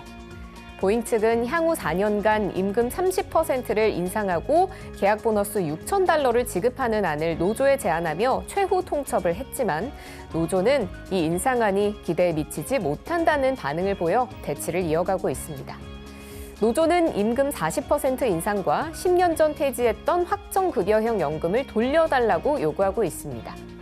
이런 가운데 보잉의 파업이 지속되면 대표적인 미국 노동시장 지표인 월별 비농업 고용지수에도 영향을 미칠 수 있다는 전망이 나옵니다. 옥스퍼드 이코노믹스 연구원들은 이번 파업이 10월까지 이어질 경우 11월에 발표되는 수치에서 비농업 고용지수, 비농업 고용자 5만 명이 사라질 수 있다고 내다봤는데요. 정비공 노조원 3만 3천여 명과 순환휴직을 하는 비노조 사무원 약 2만 명을 더한 수치입니다. 노조의 파업이 언제까지 이어질진 미지수지만 참고로 2008년 보잉 노조 파업은 58일간 이어진 바 있습니다. 여기에 더해 웰스파고는 지난 3일 보잉사에 대한 매도 보고서를 내놨습니다. 웰스파고의 매튜 에이커스 애널리스트는 보잉 투자 의견을 보유해서 매도로 낮추고 목표 주가도 185달러에서 119달러로 하향 조정했는데요. 에이커스는 보잉 주가가 향후 1년간 32% 하락할 걸로 내다봤습니다. 에이커스는 항공기 개발 비용이 추가 생산 증가를 상쇄하며 주당 자유현금 흐름이 2027년 정점에 달할 걸로 예상했는데요. 또 보잉이 신규 투자 비용을 충당하기 위해 2026년까지 300억 달러의 자본을 조달할 걸로 전망했습니다. 이를 위해 대규모 증자가 필요하며 이는 주주들의 이익을 상당 부분 훼손할 거란 설명입니다. 해당 보고서의 영향 등으로 이날 보잉의 주가는 전 거래일 대비 7.3% 급락해 161.02달러에 마감했고 이는 2년 내 최저가입니다. 이렇듯 위기에 직면한 보잉, 실적 개선에 노조와의 협상까지 이끌어내야 하는 캐릴 오트버그 CEO의 어깨가 무거울 것 같습니다. 오트버그는 지난 8월 취임한 신임 CEO로 업계에선 켈리라는 이름으로 더 유명한데요. 그는 항공기 부품 제조사이자 보잉의 주요 협력사인 라그웰 콜린스, 현 콜린스 에어로스페이스의 대표를 지냈습니다. 지난 2021년 은퇴하기까지 유능한 딜메이커로 월가에서 명성을 쌓았고 항공사, 미 국방부와도 긴밀한 관계를 유지해왔다고 월스트리트저널은 소개했습니다. 오늘 제가 준비한 소식은 여기까지입니다. 계속해서 서울경제TV 증시구 개장방송 함께하시면서 오늘 시장 대응하시길 바랍니다.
네, 계속해서 오늘 시장 대비해 보도록 하겠습니다. 오늘 도움 말씀에는 KM투자파트너스 김성훈 대표 자리해 주셨습니다. 대표님 어서 오세요. 네, 안녕하세요. 네, 어제 저희 하루 딱 쉬었는데 시장 굉장히 시끌시끌합니다. 특히 이란이 이제 이스라엘에 미사일을 발사했다 보니까 미국 증시도 이를 좀 반영을 하면서 하락 마감을 했거든요. 시장에 대한 시선을 좀 어떻게 가져가야 될까요? 사실 이제 최근 시장에서는 악재보다 이제 호재의 민감도가 좀 떨어지면서 사실상 오늘도 맥커리에서 삼성전자 보고서가 일단 64,000원 보고서가 나왔는데 이제 HBM의 이 지연 이슈가 이제 불거지면서 3분기 실적보다는 하반기로 갈수록 계속해서 다운 사이클에 대한 우려감이 지속적으로 작용을 하면서 오늘 시장도 반도체를 중심으로 사실상 이제 우리가 지정학적 리스크와 함께 또 실적에 대한 우려감, 3분기로 접어들수록 실적에 대한 우려감이 지속적으로 악재로 작용했습니다. 사실은 근데 반도체 이제 9월에 수출 실적은 긍정적으로 35% 정도 이상 또 긍정적으로 나오면서 사실상 호재로서 작용할 만한 부분도 있었지만은 지금 시장에서는 일단 외국인들의 매도세가 계속해서 이어지면서 대외적으로도 이제 금투세 폐지라는 긍정적인 이슈도 있지만 그런 것들 것들을 사실 불식시키는 악재가 좀 더 큰 상황이고요. 일단 오늘은 중국의 이제 이 경기 부양책에 대한 관련주들 중심으로서 좀 압축해서 상승세를 이어갈 만한 상황이 좀 이어지고 있다는 점. 사실상 이제 중국에서 경기 부양책과 관련된 소비주들의 반등폭을 우리가 좀 압축해서 본다면 그동안에 좀 많이 쉬었던 뭐 화장품 업종이라든지 그리고 엔터주들 이렇게 좀 뭐 이제 바닥권에서 반등세를 보일 만한 종목을 중심으로서 좀 더 이 지켜볼 만한 상황이고요. 그리고 이제 우리가 유가 관련돼서는 반등세를 보인다면은 뭐 흥국석유라든가 일단 중소형주 중심으로도 움직일 가능성들도 좀 존재합니다. 네, 상승세를 이어갈 수 있는 쪽으로 본다면 좀 안타깝긴 합니다만 중동 리스크도 빼놓을 수는 없을 것 같아요. 물론 지난 월요일 기준으로 봤을 때는 중동 리스크가 있을 때 원유는 거의 반응 없고 오히려 뭐 아이러니하게 재건주가 좀 올라가는 모습을 좀 보이기도 했거든요. 일단 오늘 시장 안에서 중동의 지정학적 리스크가 나온 만큼 원유나 해운주 관련해서 좀 관련주들 전략을 좀 어떻게 세워보면 좋을까요? 일단 자동화에 반발해서 50년 만에 나왔던 파업이라고 해서 보면은 일단 항만주들 공급 대란은 지금 하루 만에 뭐 6조 이상 손실에 대해서 이제 리스크로 많이 작용을 할 것 같고요. 뭐 유가와 관련돼서는 사실상 이제 이 희망봉 우회 항로 채택에 따라서 일단 뭐 계속해서 이제 운임비가 증가가 될수록 사실상 이제 HMM이라든가 뭐 흥하해운 관련돼서도 반등폭을 보일 만한 여건이 충분히 마련이 될 만하고요. 뭐 최근 들어서는 상하이 컨테이너 운임 지수가 상승세를 일단 상반기에 계속해서 보여주면서 뭐 흐름을 좀 좋게 이어가고는 있지만은 사실상 이게 분기별로의 이슈의 이제 흐름에서 본다면은 일단 단기간에 3분기는 좋아질 수 있겠지만은 장기간의 랠리가 이어지기까지는 좀 무리가 있다라는 분석이 이어지면서 사실상 해운주들도 고점에서 뭐 만약에 이제 HMM 같은 경우는 2만 원대의 저항벽이 굉장히 강하기 때문에 상승세에 대해서 장기적인 트레이닝 관점보다는 일부 이제 소재를 중심으로서 단기적인 트레이닝이 가능하다. 근데 아까도 말씀드렸듯이 사실상 이제 매력도 부분을 봤을 때는 이제 후자 우리가 약간 말씀드렸던 중국발 수혜 모멘텀이 뭐 올해 이제 오늘 시장에서는 좀 강력한 흐름으로 이어질 가능성들이 크다. 저는 그렇게 좀 해석을 간단하게 말씀을 드려봐야 될 것 같습니다. 네, 오늘 상승세는 중국 경기 부양책 관련주로 좀 압축해서 볼 수 있겠다라고 말씀해 주셔서 추가적으로 그럼 질문 드려보면 그럼 소비자 관련주들은 지금 이 구간에서 접근을 해봐도 되는 가격대인지도 궁금하거든요. 아니면 너무 늦었을까요? 일단은 제가 이제 중국 관련주들에서 보면은 뭐 철강주도 있을 거고 그다음에 유가 이제 그 석유화학 관련주도 있을 건데 3분기 실적으로 따진다면은 당장 반등을 후행이기 때문에 당장 반등을 보일 만한 실적의 흐름은 아닙니다. 그랬기 때문에 화장품주들이 이제 9월에 수출 실적 데이터가 굉장히 좋게 빅뉴스로 작용을 할 수 있는 부분이고 또한 이제 중국발 악재로서 주가가 하락했던 아모레퍼시픽이라든가 일부 이제 화장품 대형주들 중심으로서도 저는 한 번은 볼 필요가 있다고 생각합니다. 그리고 미국의 빅 이제 프라이데이가 이제 8일부터 9일까지 다시 한번 아마존 빅 프라이데이가 이제 진행이 되기 때문에 그러한 이제 화장품주들에서 소비 패턴이 회복이 된다라고 하면은 그러한 종목들 중심으로서도 저는 한 번은 이제 아모레퍼시픽도 지금 주가 수준에서는 코스알엑스의 지분을 이제 계속해서 100% 치분을 했기 때문에 3분기부터 코스알엑스 실적이 플러스가 됩니다. 그래서 그런 부분에서 우리가 좀 더 관심을 가져보자 이렇게 말씀을 드리고 싶고요. 뭐 마지막으로 말씀드리지만은 철강 같은 경우는 지금 중국의 반덤핑 조사가 좀 더 이어질 수 있는 부분이 나온다면은 중장기적으로는 당장 3분기보다는 하반기에 이제 뭐 4분기 이후에 실적을 본다면 미리 좀 선반영 흐름에서는 조금 더 바닥에서 모아갈 수 있는 전략도 저는 좀 유효하다 이렇게 뭐 보고 있는 상황입니다. 네, 지난 월요일 시장 안에서도 경기 부양책과 관련한 종목들이 시장을 좀 상승세를 이어갔었는데 오늘도 추가적으로 이어갈 수 있을지 보도록 하겠습니다. 짧게 오늘 10월 2일이기 때문에 우리 시간 기준으로는 오늘 또 10월 여는 첫 개장일입니다. 그러면 오늘 거래 기준으로 전반적인 지수 향방이나 뭐 함께 10월에 주목해볼 키워드가 있다면 좀 어떤 게 있을까요? 사실 지수의 매력도가 굉장히 떨어지는 이제 이 10월이 될 것 같고요. 사실 대선이 한 달 앞으로 다가왔고 오늘과 같은 경우도 부통령 TV 후보들 맞아요. 토론회가 있습니다. 그래서 거기에 향방에 따라서 이제 스탠스에 따라서도 2차 전지와 관련된 모멘텀들이 좀 추가적으로 부각될 가능성들도 있고요.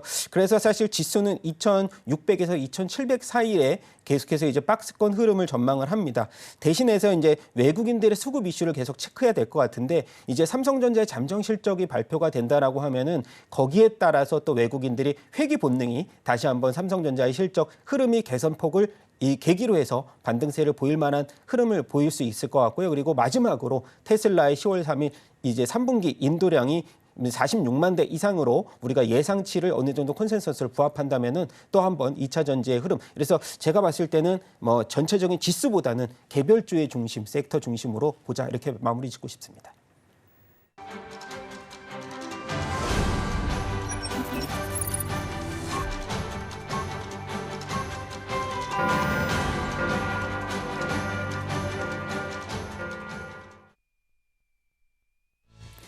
네, 10월 2일 수요일 문을 힘차게 열었습니다. 일단 지난 거래일 우리 시장은 양시장 모두 다 파란불을 보여주면서 장을 마무리를 했습니다. 그리고 간밤에 있었던 뉴욕 증시에서도 이 중동 긴장이 점점 더 갈등이 좀 더 커짐에 따라서 3대 지수가 모두 다 하락하면서 마무리를 했습니다. 그렇다면 오늘 우리 시장 어떨지 지금 바로 열어보도록 하겠습니다. 네, 오늘 우리 시장 같은 경우에는 아무래도 중동 분쟁의 여파 더불어서 미증시까지 하락하면서 그 영향이 고스란히 녹아든 모습을 보여주고 있습니다. 일단 코스피 같은 경우에는 1.03% 떨어지면서 2,566포인트로 현재 출발하고 있고요. 코스닥 같은 경우에도 일단 760선이 깨트려진 채로 0.86% 하락 출발하고 있습니다. 그렇다면 시가총액 상위 종목들의 흐름은 과연 어떨지 지금 확인해 보겠습니다. 일단 코스피 시장입니다. 삼성전자부터 현대차까지 1위부터 5위까지는 현재 모두 다 파란불을 기록하고 있습니다. 지난 거래일에도 엔소를 제외하고는 모두 다 파란불을 보여주면서 마무리를 한 만큼 오늘도 그 여파 계속해서 이어지고 있습니다. 특히나 삼성전자, SK하이닉스는 지난 거래일에 4%, 5%대 하락을 보여주기도 했고 또 간밤에 엔비디아의 주가 자체도 많이 떨어진 영향이 고스란히 녹아들고 있습니다. 삼성전자 같은 경우에는 이슈가 하나 발생을 했었습니다. 미국의 이 에픽게임즈가 삼성전자 그리고 구글을 상대로 반독점법에 대해서 소송을 제기했다라는 소식이 들렸는데 삼성전자는 이에 대해서 사실 아니다, 사실과 무관하다라는 입장을 낸 만큼 추가적인 소식도 전해지는 대로 바로 전달해 드리도록 하겠습니다. 네, 그리고 SK하이닉스는 9월 한 달간 일단 0.5% 주가가 올라오긴 했습니다만 지금 10월 개장부터는 현재 좀 아쉬운 모습을 보여주고 있습니다. 9월에 수출 데이터가 나왔었는데 반도체 같은 경우에는 역대 최고치를 또 한 번 더 경신을 했다라는 이런 좀 희소식에도 불구하고 오늘 우리 시장 안에서는 조금 아쉬운 흐름 보여주고 있습니다. 그리고 LG 에너지솔루션 같은 경우에는 0.12% 현재 하락하면서 출발하고 있고요. 일단은 이제 증권사의 보고서에서는 이 3분기 실적이 컨센서스를 하회할 것이다라는 좀 부정적인 전망이 현재 나온 상황입니다. 그리고 삼성 바이오로직스 같은 경우는 현재 0.1%대로 꽤나 조금의 하락폭을 보여주고 있습니다. 회사채 수요 예측에서 3조 원에 가까운 수요가 모였다라는 소식이 또 들려왔었습니다. 그리고 현대차 같은 경우에는 9월에 미국 판매가 전년 대비했을 때 9%가 하락했다라는 소식까지 들려오면서 오늘 시장에서는 1.64%로 조금 깊은 하락세를 보여주면서 현재 출발하고 있습니다. 다음으로 코스닥 시가총액 상위 종목들도 살펴보도록 하겠습니다. 네, 코스닥은 지금 혼조세를 보여주고 있습니다. 에코프로비엠과 에코프로는 현재 상승불 켜고 있고요. 알테오제는 보합권에서 HLB가 엔캠은 지금 하락하는 모습을 보여주고 있습니다. 에코프로비엠은 현재 0.7% 올라오고 있고요. 에코프로는 1.58% 동반 상승하고 있습니다. 엔캠 같은 경우에는 전환사채 발행을 통해서 자금을 조달할 것이다라는 소식에 지난 거래도 꽤나 크게 하락하는 모습을 나타내기도 했습니다. 오늘도 그 영향 계속해서 이어가고 있는 모습 나타내고 있습니다.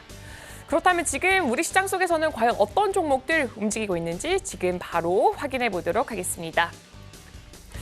네, 일단 전반적으로는 전자기술 파트부터 확인해 보도록 하겠습니다. 삼성전자가 가장 먼저 눈에 띄고 있는데요. 2.44% 계속해서 하락폭을 유지한 채로 현재 지금 거래가 진행되고 있습니다. SK 하이닉스 같은 경우에도 2.29%로 삼성전자보다는 그 낙폭이 아주 미세하게는 좀 줄어든 것으로 보여지고 있습니다. 그리고 한화시스템 같은 경우도 0.67% 올라오는 모습을 보여주고 있고요. LG 디스플레이 같은 경우에는 2.65%나 꽤나 큰 폭의 하락세 보여주고 있습니다. 삼성증권의 리포트가 나왔는데요. 이 LG 디스플레이에 대해서 이제 목표 주가가 이전에 제시했던 것보다는 6%가 하락된 그런 수치를 또 제시하기도 했습니다. 그리고 LIG 넥스원 같은 경우에는 3% 올라오고 있습니다. 이 중동 전쟁이 점점 더 갈등이 고조화가 됨에 따라서 미증시에서도 방산주가 함께 움직였고요. 지난 거래일에도 방산주 잘 가는 모습 보여줬습니다. 오늘도 함께 움직이는 모습 나타나고 있습니다. 그렇다면 다음 섹터도 한번 열어보도록 하겠습니다. 네, 다음 섹터는 제조 쪽으로 확인해 보면 좋을 것 같습니다. 일단 가장 먼저 눈에 띄는 건 삼성중공업입니다. 삼성중공업 현재 0.3% 올라가는 모습 보여주고 있고요. 두산 에너빌리티 같은 경우는 2.79%를 좀 꽤나 큰 폭의 하락세가 현재 나타나고 있습니다. 그리고 현대로템 마찬가지로 방산주 오늘 잘 가는 모습 보여주고 있습니다. 아무래도 지금 시장 자체에서는 방산, 해운 쪽에 좀 더 수급이 몰릴 것으로 예측되고 있는 만큼 오늘 우리 시장 속에서도 주가 흐름 함께 체크해 보시면 좋을 것 같습니다. 전선주는 오늘 좀 부진한 모습 보여주고 있습니다. 1.9% 현재 하락하고 있고요. CS윈드 같은 경우도 4%대 꽤나 큰 폭의 하락 보여주고 있습니다. 에코프로비엠은 개장 자체를 지금 상승골을 켰지만 현재는 하락 전환한 모습을 보여주고 있습니다. 삼성 SDI 같은 경우에도 0.79% 현재 하락하고 있고요. 일단은 평광필름 매각의 노조가 반발하면서 오늘 서초 사옥에서 기자회견이 열릴 전망이라고 합니다. 이 부분도 함께 체크해 보시면 좋을 것 같습니다. 포스코 인터내셔널도 1%대 하락 나타나고 있습니다. 그리고 가장 큰 종목이죠. 한원시스템은 현재 3%대 큰 폭의 낙폭을 현재 연출하고 있습니다. 그럼 이어서 다음 섹터도 한번 확인해 보도록 하겠습니다. 다음 섹터는 이송 배달 쪽으로 확인해 보겠습니다. 아무래도 오늘 시장에서 가장 눈여겨봐야 될 종목들이 몰린 섹터라고 보여지고 있고요. 일단은 이 중동 갈등에 더불어서 어제 이제 파업이 본격적으로 진행이 됐습니다. 이로 인해서 주가 지난 거래일에도 크게 움직였습니다. HMN 같은 경우는 0.3% 상승 출발했지만 바로 지금 하락 전환하는 모습 보여주고 있고요. 대한항공 같은 경우에는 1.77% 하락폭 보여주고 있습니다. 그동안 중국의 경기 부양책 기대감으로 인해서 함께 올라왔던 종목인데 오늘 같은 경우에는 낙폭을 그려내고 있습니다. 그리고 페노션도 현재 0.5% 빠져가면서 지난 거래일과는 좀 다른 양상 현재 연출되고 있습니다. 다음 섹터도 함께 확인해 보시죠. 네, 다음 섹터는 소비자 내구재 쪽으로 확인해 보겠습니다. 기아와 현대차, 말씀드린 대로 미국에서 수출량 자체가 전년 대비했을 때 좀 부진한 성적을 내왔는데 현대차는 물론 기아까지도 함께 부진한 실적이 나오면서 현재 기아 같은 경우에는 1% 하락폭을 좀 크게 그려내고 있고요. 현대차는 그보다 조금 더 큰 폭의 낙폭인 2%대 낙폭을 그려내고 있습니다. 한국타이어앤테크놀로지 같은 경우에도 4.58%로 지금 낙폭이 이어지고 있는 모습 보여지고 있습니다. 건설주도 오늘만큼은 좀 부진한 양상 보여지고 있고요. 반면에 코웨이만 현재 지금 상승불 켜져 있습니다. 코웨이 1.5% 상승 출발하고 있습니다. 이어서 다음 섹터도 함께 확인해 보시죠. 네, 다음은 프로세스 산업 쪽으로 한번 체크해 보면 좋을 것 같습니다. 가장 먼저 눈에 띄는 게 LG 화학 쪽입니다. 그동안은 뭐 배터리 쪽으로 했을 때 열폭주를 막아주는 신소재를 개발했다라는 이슈감에 한 번 더 올랐었고 또 중국의 경기 부양책에 대한 기대감으로 또 한 번 더 올라왔던 종목 오늘도 대부분 하락하는 게 우세한 종목 가운데서도 상승 출발하고 있습니다. 그리고 에코프로는 여전히 현재 상승세 유지하고 있습니다. 0.23% 상승했고요. 포스코 퓨처엠 0.2%, SK IT 테크놀로지 같은 경우에 0.28% 상승하고 있습니다. 이쪽 섹터 안에서도 대부분 종목들이 좀 하락하는 추세가 나타나고 있습니다. 이렇게 2차 전지 소부장단에서는 조금 혼조세가 연출이 되는 가운데 지금 에코프로는 상승 출발하고 있고 에코프로 머티 같은 경우에는 0.74% 하락 출발하는 모습 나타나고 있습니다.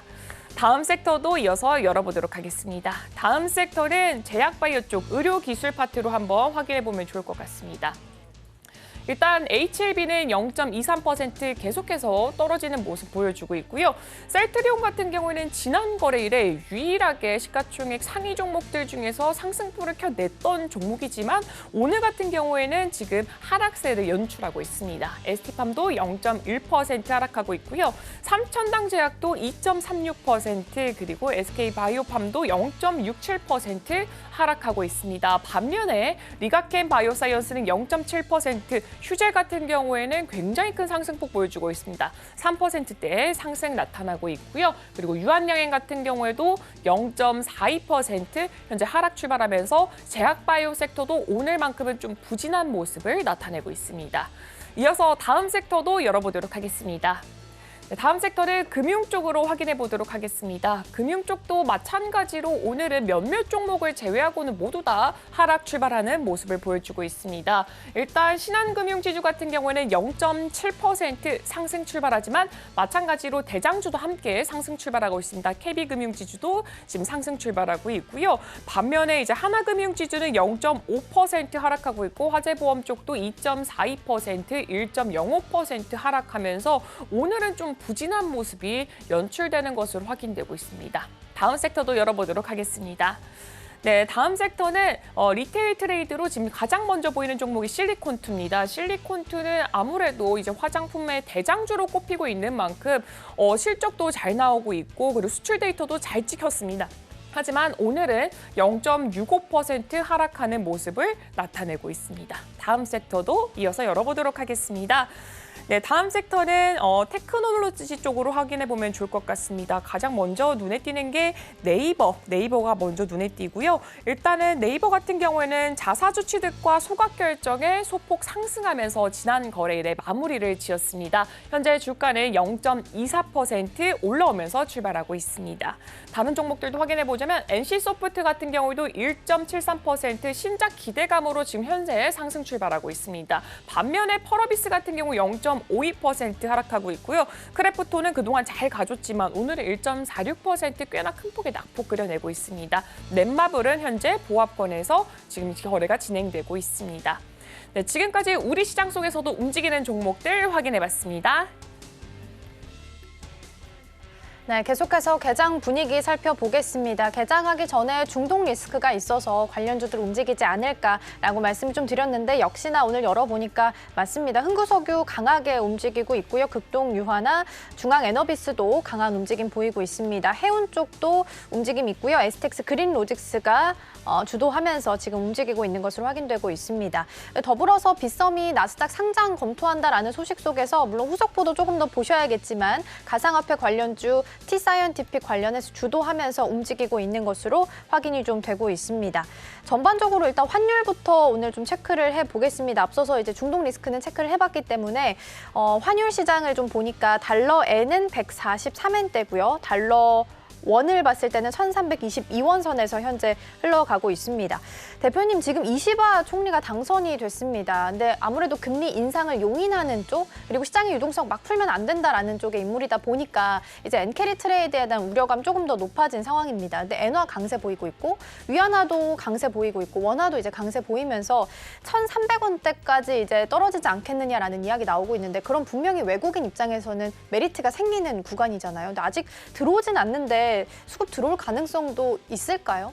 일단 두 가지 이슈가 좀 공존하고 있는 것 같은데 상대적으로 환율이 조금 더 하락을 하면 수출주 입장에서는 좀 사실 이제 실적이 좀 훼손될 수 있는 가능성들이 있는 반면에 전반적인 시장 이슈는 사실 이제 외국인들이 환차익에 대한 긍정적인 흐름을 좀 더 우리가 포커싱을 맞춰야 될 것 같습니다. 그래서 사실상은 지금 보면은 이제 우리가 이 시게루 총리가 이제 당선이 되면서 온건파적인 성향이 굉장히 강하기 때문에 사실 이제 금리에 대한 인상 우려감은 있습니다만 한일 관계에 굉장히 협조적인 인물로 우리가 평가가 되기 때문에 사실상 이제 우리가 일본과 관련돼서 우리가 협동을 보일 수 있는 관련된 이제 섹터 내에서는 조금은 좀 플러스적인 효과는 보일 수 있는 반면에 전반적인 이제 환율에 대한 움직임이니까 자금 이동은 우려감이 충분히 존재할 수 있는 가능성들이 있습니다. 그것들이 사실 엔캐리 트레이드를 연결을 짓는다면은 반도체 시장에 대한 우려감으로 달리 재해석을 할 수가 있겠죠. 그래서 아까 말씀드렸던 이제 미국의 반도체주들이 엔캐리 트레이드 자금들이 굉장히 많다라는 소식들을 전에도 이제 알아봤듯이 사실상 최근 들어서는 엔비디아가 뭐 1, 2%대의 하락세만 보인다고 하면 국내 이제 삼성전자와 SK하이닉스 관련돼서 이제 밸류체인 업체들 같은 경우에 사실상 낙폭이 굉장히 과대되는 흐름을 보여주고 있기 때문에 전반적으로 봤을 때는 악재에 대한 흐름은 좀 더 크지 않았나 저는 그렇게 생각이 되는 상황입니다. 그러니까요. 일단 환율도 계속해서 좀 체크를 해봐야 될 것 같습니다. 분명히 환율 달러엔 봤을 때는 메리트가 있는 구간이긴 합니다만 아직까지 수급이 막 크게 들어오고 있는 걸로 확인되지는 않고 있고요. 반도체 투톱도 확인을 좀 해보니까 오늘 삼성전자 위치가 좀 위태합니다. 6만 원 선 지금 딱 걸쳐 있습니다. PBR 봤을 땐 1.1배 수준으로 지금 나오고 있는데 분명히 가격 메리트는 있는 자리라서 매수를 해도 되나? 라는 고민이 드시겠지만 사실 버튼 누르기 쉽지 않을 것 같고요. 또 한편으로는 6만 원 선 설마 깨고 내려가나라는 마음도 좀 한켠엔 들거든요. 대표님 어떻게 보세요? 지금 보면은 우리가 PBR이라고 하는 게 어떻게 보면 청산에 대한 가치잖아요. 기업을 그쵸. 정리를 했을 때 그러면 삼성전자와 SK하이닉스를 청산가치 1배 수준 이하로 떨어진다고 우리가 생각했을 때는 사실 역사적으로 봐도 PBR 1배 수준까지 온 적이 별로 없다라는 거고요. 그래서 저는 삼성전자가 지금 배당 메리트로 봐도 한 4%대 이상 나올 걸로 예상이 되는데 사실상 우리가 삼성전자를 보유하시는 분들의 투자자들의 이 트레이딩 흐름은 장기적인 트레이딩으로 보유를 하시는 분들이 많아요. 뭐 SK하이닉스보다는 삼성전자. 그래서 저는 사실 이제 우리가 투자 성향이 뭐 공격적인 성향, 초고위험 분들을 제외하고는 사실상 지금은 다른 금융자산보다 삼성전자에 대한 주가 가격의 메리트를 향후 1년 이상으로 봤을 때 단기성 자금보다는 장기성 흐름으로 봤을 때는 굉장히 좀 좋은 전략이 될 수도 있겠다라는 생각은 갖고 있습니다. 뭐 악재로서는 오늘 뭐 해외 감원 10%대 감원 얘기도 좀 있습니다만은 이러한 악재가 사실상은 우리가 6만 원대가 이탈되고 나서는 어찌 보면은 뭐 사실 역사적으로 봐도 5만 원대 흐름에서는 좀 다시는 안 올 주가 흐름도 우리는 예상할 수가 있기 때문에 저는 삼성전자에 대해서는 매수 의견을 계속해서 드려보고 있고 오늘과 같은 경우는 아까 말씀드렸듯이 전쟁말 리스크, 방산에 대해서 뭐 LIG 넥스원이니까 하나 에어로스페이스 일단 반등폭은 보여주고 있지만은 이러한 이 전반적인 흐름 자체가 굉장히 부정적인 이 수급으로 계속 이어질만 하기 때문에 단기적으로 삼성전자를 아까 말씀드렸지만은 반도체 업종을 일단 뭐 한 번에 매수 타이밍을 잡기보다는 분할적인 매수로 좀 모아가는 전략도 좀 유효하다 그렇게 마무리 짓고 싶습니다. 네, 삼성전자는 분명히 가격 메리트는 충분히 있는 구간이지만 향후 1년, 그러니까 좀 길게 보고 가셔야 될 것 같고요. 삼성전자 악재는 계속 나오고 있습니다. 3분기 파운드리 적자 이야기 나오고 있고 호주, 뉴질랜드, 동남아까지 인력 재배치 이야기 나오고 있기 때문에 이 부분도 좀 참고해 보시면 좋겠습니다. 오늘도 낙폭 키워가는 구간에 있습니다. 6만 600원 선에서 거래되고 있습니다. 오늘 대표님과는 여기서 인사 나누도록 하겠습니다. 오늘 말씀 고맙습니다.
네, 따라가 말아 시작해 보도록 하겠습니다. 오늘 도움 말씀에는 오로라 투자자문 이슬희 팀장 자리해 주셨습니다. 팀장님 어서 오세요. 네, 안녕하세요.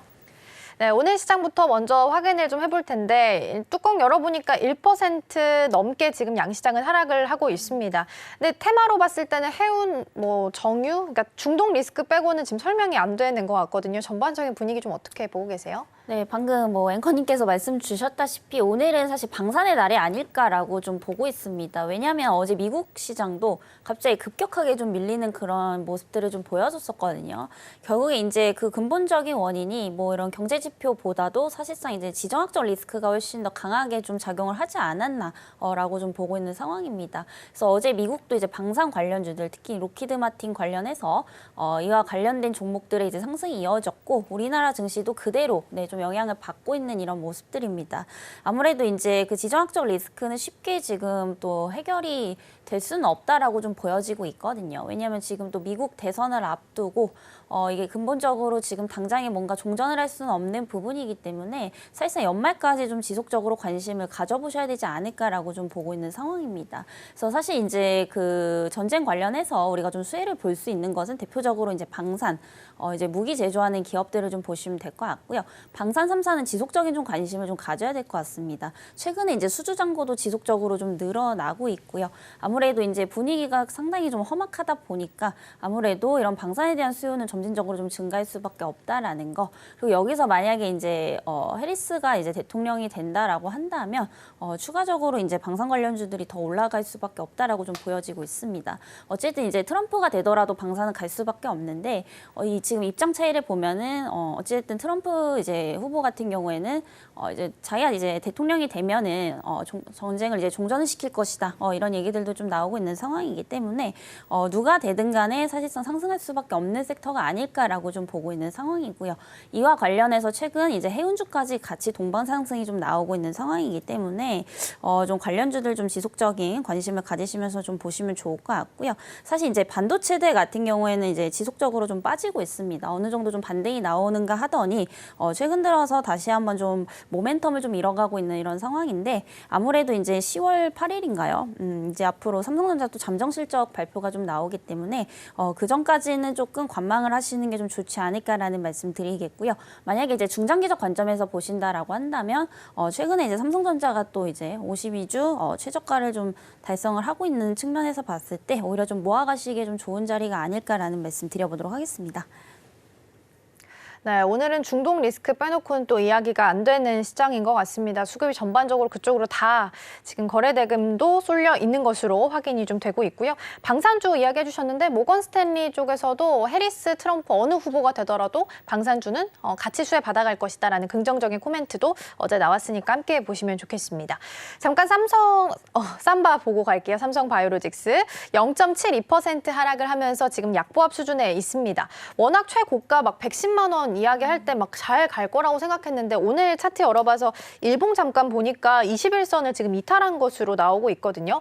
우시바이오 그 오보도 해결이 됐고 지금 일단 긍정적인 모멘텀들이 많이 남아있는데 워낙 7월부터 많이 올라와서인 건지 지금 잠깐 쉬어갈 때가 된 걸까요? 네, 사실 이제 저는 바이오는 지금 쉬어갈 때가 됐다라고 너무 보고 올라왔다? 있고요. 네, 왜냐하면 이제 9월 달에 보면은 사실 반도체 수급이 다 이쪽으로 또 맞아요. 쏠렸었거든요. 근데 결국에는 이제 지금 또 지정학적 리스크가 번지고 기타 일본에 대한 총리가 이제 또 변경이 되면서 추가적으로 이제 다른 섹터 쪽에 좀 관심이 이동하고 있는 그런 이제 흐름이 아닌가라고 좀 판단이 되고 있고요. 만약에 이게 삼성바이오로직스가 추가적으로 더 눌린다라고 한다면 저는 오히려 저가 매수에 좀 기회가 될 수 있지 않을까라고 보고 있습니다. 그래서 그동안 이제 악재로 좀 얘기가 됐던 게 결국에 이제 우시바이오로직스에 대한 부분들이었는데 그게 이제 말씀 주신 것처럼 결국에는 이제 오보로 지금 판명이 난 상황입니다. 그럼 어느 정도 지금 악재는 해소가 되어 있다라고 좀 보시면 될 것 같고요. 이것도 사실 이제 미국의 대선과 좀 연관을 지어볼 수가 있는데 트럼프든 해리스든 사실상 중국을 강하게 규제하는 것은 둘 다 이제 공통된 입장이죠. 그래서 이런 부분들을 본다면 이제 연말까지 충분히 좀 기대감 가져가 볼 수 있지 않을까라고 좀 보여지고 있고요. 그리고 사실 저는 아직까지 우리나라 바이오는 좀 시작도 안 했다라고 보고 있는 상황입니다. 이제 항암 치료제 관련해서 유한양이 처음으로 이제 FDA 승인받고 이제 스타트를 끊었다라고 좀 보시면 될 것 같고요. 지금 이제 관련 기업들이 대체적으로 지금 R&D 쪽에 또 투자를 굉장히 좀 많이 늘리고 있습니다. 앞으로 이제 이제 추가적으로 또 블록버스터급 신약들이 줄줄이 좀 나올 것으로 예상이 되고 있기 때문에 이 이슈가 지금 소멸이 된 것은 좀 아니다라고 보고 있고요. 다만 이제 지금 시장이 주도 업종이 좀 부재하다 보니까 굉장히 좀 민감한 이슈에 따라서 수급순환매가 좀 돌고 있는 이런 관점에서 봤을 때 오히려 지금 바이오주들이 이제 추가적으로 좀 하락이 이어진다라고 한다면 저는 오히려 좀 저가 매수의 기회가 될 수 있을 것이다라고 보고 있고요. 역시나 뭐 신약 관련주들 그리고 이제 이런 CDMO 관련해서는 삼성바이오로직스를 네, 좀 탑픽으로 꼽아보도록 하겠고요. 결국에 이제 생물보안법 관련해서 이슈는 좀 지속적으로 나올 수밖에 없다라는 점까지 좀 참고를 해보시면 좋을 것 같습니다. 네, 워낙 7월부터 계속 올라온 섹터기도 합니다. 근데 이슈 소멸이라기보다는 일단 하락이 나오면 추가적으로 좀 조정 시 매수 관점은 유효하다라고 팁 남겨주셨으니까 흐름 보시면 좋겠습니다. 오늘도 일단은 마이너스권에서 머물고 있습니다. 자, 그럼 계속해서 실시간 상승률 상위 종목 체크해 보겠습니다. 먼저 코스피 시장입니다. 네, 코스피입니다. 흥하해운, LRG넥스원, 한화에어로스페이스, NC소프트, 영풍 있습니다. 어떤 종목 살펴볼까요? 네, LIG 넥스원 좀 보시면 좋을 것 같습니다. 그래서 오늘 이제 방산 관련주들이 계속해서 좀 상승을 하고 있는데 특히나 이제 LIG 넥스원은 지속적으로 이제 방산 이제 3사 관련해서 좀 대장격으로 움직일 가능성이 상당히 좀 크다. 이렇게 좀 보고 있는 상황이고요. 일단은 이제 수주가 지금 계속해서 역대 최고치를 갱신을 하고 있습니다. 그래서 어느 정도 지금 꺾일만 한데 아무래도 이런 지정학적 리스크가 계속해서 커지면서 오히려 수요는 지금 증가를 하고 있는 상황이다라고 보시면 될 것 같거든요.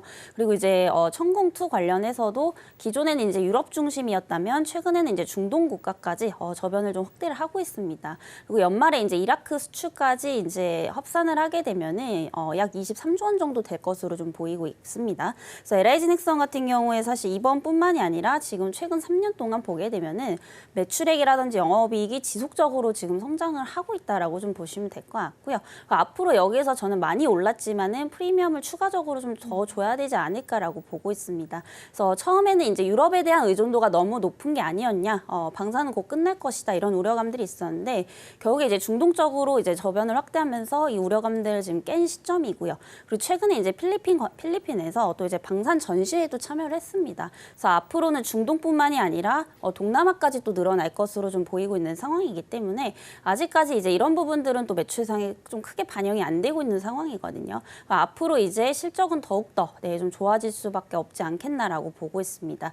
그리고 무엇보다도 저도 이제 K방산을 굉장히 좀 좋게 보고 있는 이유가 사실 이제 유럽과 비교했을 때 이제 낮은 가격에 굉장히 좀 좋은 기술력을 또 가지고 있는 상황이거든요. 그래서 지금 뭐 유럽을 비롯해서 이제 기타 세계 국가들이 우리 이제 K방산에 대한 어떠한 그런 수요가 좀 점진적으로 좀 증가를 하고 있다라는 점, 이런 부분들도 상당히 좀 긍정적으로 좀 보셔도 좋지 않을까라는 말씀 드리겠습니다. 그래서 여전히 뭐 LIG넥스원 그리고 하나에어로스페이스 그리고 현대로템 이와 관련해서 좀 보시면 좋지 않을까라는 말씀 드리겠고요. 오늘 이제 상승이 나오다가 잠시 좀 눌리고 있는 상황인데 저는 오히려 방산주도 계속해서 좀 눌린다라고 한다면 오히려 분할 매수 관점으로 좀 접근을 해보셔도 좋지 않을까라는 말씀 드리겠습니다. 네, 방산 쪽은 워낙 수주도 좀 탄탄한 쪽이고 K방산하면 가성비 좋다라는 평가 긍정적으로 나오고 있으니까 조정 시 매수 관점 유효하게 좀 보셔도 좋을 것 같습니다. 자, 그럼 이어서 코스닥 시장도 함께 확인해 보도록 하겠습니다. 코스닥입니다. 바이오다인, 영풍정밀, 태웅로직스, 서진시스템, 태성 있습니다. 어떤 종목 살펴볼까요? 네, 태웅로직스 보시면 좋을 것 같고요. 또 이제 해운주들도 당분간 좀 보셔야 되지 않을까라는 말씀 드리겠습니다. 그래서 지금 최근에 이제 미국 동부에서 또 파업 관련해서 가장 이제 또 직접적으로 수혜를 볼 수 있는 게 해운 쪽이 아닐까라고 보고 있고요. 그리고 앞서서 말씀드렸지만은 또 이제 그 지정학적 리스크에 따른 수혜도 좀 같이 볼 수 있기 때문에 오히려 지금 이제 방산주들보다 오늘은 해운주들 쪽이 훨씬 더 좀 더 강세를 보이고 있는 이런 상황입니다. 그래서 태웅로직스 같은 경우에 최근에 이제 실적이 굉장히 좀 부진하게 되면서 주가도 좀 급락을 했던 부분인데 어떠한 이런 이슈들이 좀 반등에 좀 트리거가 될 수 있다라고 좀 보고 있는 상황이고요. 결국에 이제 그 미국에서 동부 쪽에서 차지하는 물량이 특히 수출이 한 68%가 넘어갑니다. 그래서 이게 지금 파업으로 이어지게 되면은 하루 손실만 거의 한 6조 원에 육박할 정도로 굉장히 좀 심각한 상황인데요. 이걸 지금 서부 쪽으로 돌려서 이제 진행이 된다라고 한다면 결국에는 이제 해운비가 이제 계속해서 좀 상승을 할 수밖에 없다라고 좀 보여지고 있는 상황입니다.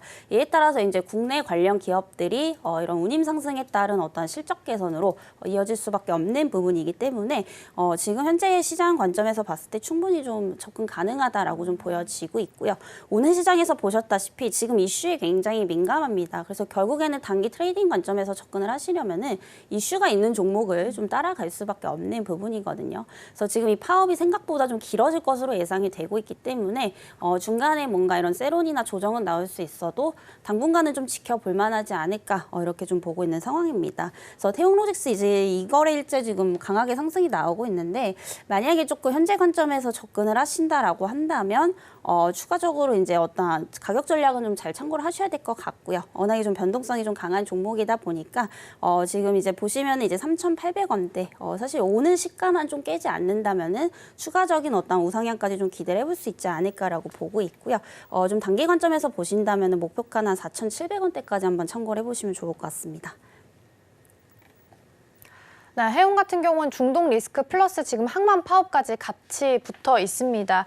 미국 해상 운송에 있어서 절반을 차지하는 곳이다라고 이야기 나오고 있고요. 하루에 50억 달러 손실을 좀 낼 수 있는데 장기화 될 수 있기 때문에 이 부분에 대해서는 트레이딩 관점도 유효하다라는 부분도 함께 좀 챙겨드리도록 하겠습니다. 자, 그럼 오늘 상위 세 가지 테마들도 함께 좀 체크를 해보도록 하겠습니다. 첫 번째부터 볼 텐데요. 중국 경기 부양 수혜주들 일단 오늘 시세는 중동 쪽으로 좀 몰려 있다 보니까 상대적으로 빛을 좀 덜 받고 있는 쪽이긴 합니다만 그래도 여전히 중국에서 경기 부양책 내놓으면서 증시 자체만 놓고 보더라도 정말 월요일장에서 지붕 뚫고 가는 느낌으로 어제장에서도 굉장히 잘 가는 모습을 좀 보였습니다.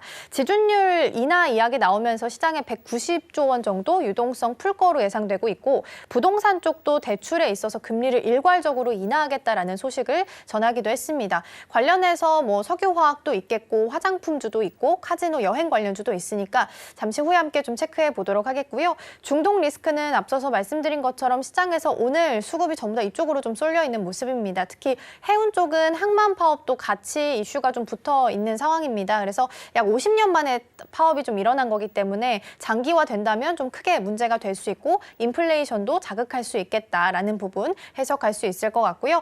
가상화폐 관련해서는 빗썸이 나스닥의 상장을 검토하고 있다라는 소식이 나오면서 시간 외에서부터 움직임을 좀 보이긴 했습니다. 근데 아직 후속 보도가 많이 나온 건 아니라서 뉴스 체크는 조금 더 해보실 필요가 있어 보입니다. 팀장님, 이 중에서는 어떤 테마 좀 살펴보면 좋을까요? 네, 중동 리스크는 앞에서 좀 다뤘기 때문에 최근에 또 이제 강세였던 이런 이제 중국 관련주들을 한번 좀 조정을 통해서 눈여겨보시면 좀 좋지 않을까라는 말씀 드리겠고요. 최근에 이제 그 중국 ETF 관련해서 이제 또 이제 상승이 굉장히 좀 크게 나온 상황입니다. 그래서 뭐 코덱스, 심천, 차이나 관련해서 또 2차 전지, 반도체 전부 다 지금 단기간에 뭐 20% 이상 급등이 나왔거든요. 특히 이제 상해 종합지수도 보게 되면은 단기적으로 지금 평균적으로 20% 이상대 좀 상승이 나왔습니다. 그래서 지수가 이 정도로 올라간 것은 사실상 개별 종목은 하루에 최소 15% 이상 급등이 좀 나왔다라는 거거든요. 근데 사실 이제 중국의 경기 부양책은 이번뿐만이 아니라 그 전부터 있었습니다만은 이번에 지금 유독 좀 강하게 반응을 하는 것으로 좀 보이고 있는데 사실 이런 부분들이 이제 우리 증시에도 좀 저는 긍정적인 좀 영향을 줄 것으로 좀 보고 있는 상황입니다. 그래서 중국 같은 경우에 지금 부동산 활성화 대책 관련해서 이전과는 조금 다른 게 뭐냐면 최근에 이제 그 모기지 금리를 대출 우대 금리보다 0.3포인트 이상 인하를 하겠다라고 좀 밝혔습니다. 그래서 지금 이제 중국의 내수 경기가 다 문제지만은 사실 가장 큰 게 지금 부동산 쪽이거든요. 그래서 결국에 이제 부동산에 대한 어떤 규제를 완화하겠다라는 이야기들도 좀 나오고 있는 상황입니다. 그래서 지금 뭐 광저우라든지 상하이 쪽에 이제 외국인에 대한 어떤 그 대출 규제도 좀 완화를 하겠다라는 얘기들도 좀 나오고 있는 만큼 앞으로 이제 거래량이 상당히 좀 많이 늘어날 것으로 좀 보이고 있기 때문에 이런 부분들이 당연히 좀 유동성 공급으로 좀 이어질 가능성이 상당히 높다라고 보고 있는 상황이고요. 그리고 지금 규모적으로 봤을 때 약 189조 원, 190조 원에 육박하는 이 대규모 자금이 좀 풀릴 것으로 좀 예상이 되고 있는데 이게 사실 이제 과거를 보면은 우리나라도 좀 영향을 받을 수밖에 없다라고 좀 보여지고 보여지고 있습니다. 그래서 과거의 패턴을 좀 보게 되면은 사실 2020년에도 이제 지준율을 좀 대폭 인하를 했었던 부분이거든요. 그래서 아무래도 이제 코로나로 인해서 전 세계가 이제 좀 많은 영향을 좀 받았었죠. 그리고 이제 글로벌 증시가 이제 유동성이 좀 많이 줄었었는데 중국이 이제 지준율을 인하를 하게 되면서 미국 증시와 이제 국내 증시도 같이 좀 살아나는 이런 모습들을 좀 보여줬기 때문에 사실 이번에도 한번 좀 기대를 해볼 수 있지 않을까라고 좀 보여지고 있는 상황입니다. 그리고 추가적으로 이제 이번에 0.5포인트 인하를 하고 나서 올해라든지 이제 내년쯤에 한 번 더 인하를 할 것으로 좀 보이고 있는 상황입니다. 그래서 아무래도 지금 중국의 경제 성장률이 굉장히 좀 멈춰 있죠. 그래서 사실 15년도에서 19년도까지만 봤을 때 사실 이제 경제 성장률이 그래도 한 GDP가 6%대는 나왔었는데 올해는 목표치가 5%입니다. 그래서 그만큼 굉장히 좀 안 좋은 상황이다라는 거고 결국에 이번에 이제 돈을 풀면서 추가적으로 해결이 되지 않는다라고 하면은 지준율을 추가적으로 또 인하할 가능성이 상당히 높다라는 거거든요.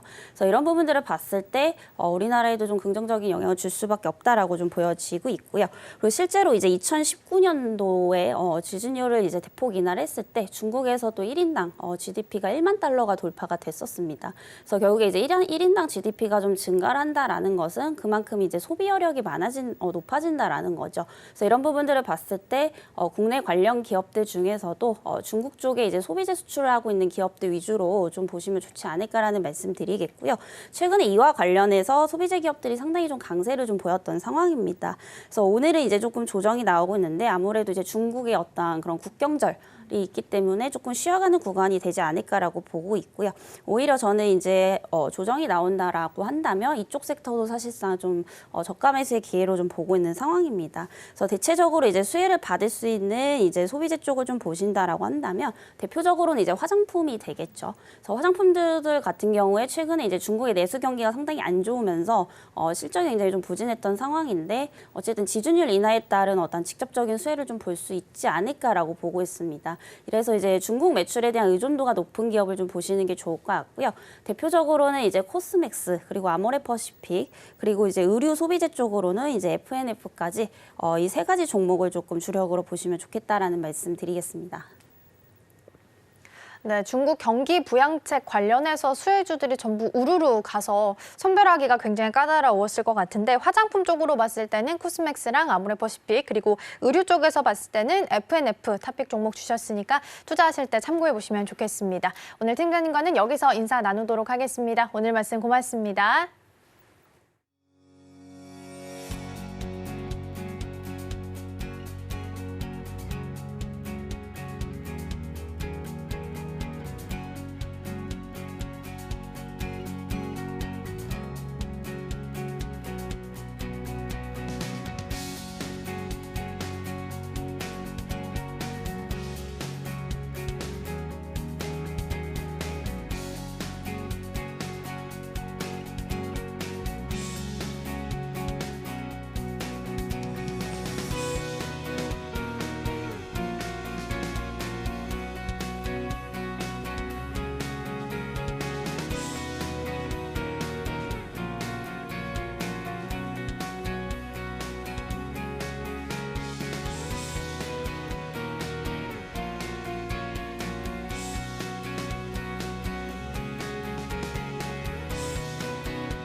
네, 계속해서 오늘 방송에서 나왔던 종목들 다시 한번 리뷰해보는 시간 가져보겠습니다.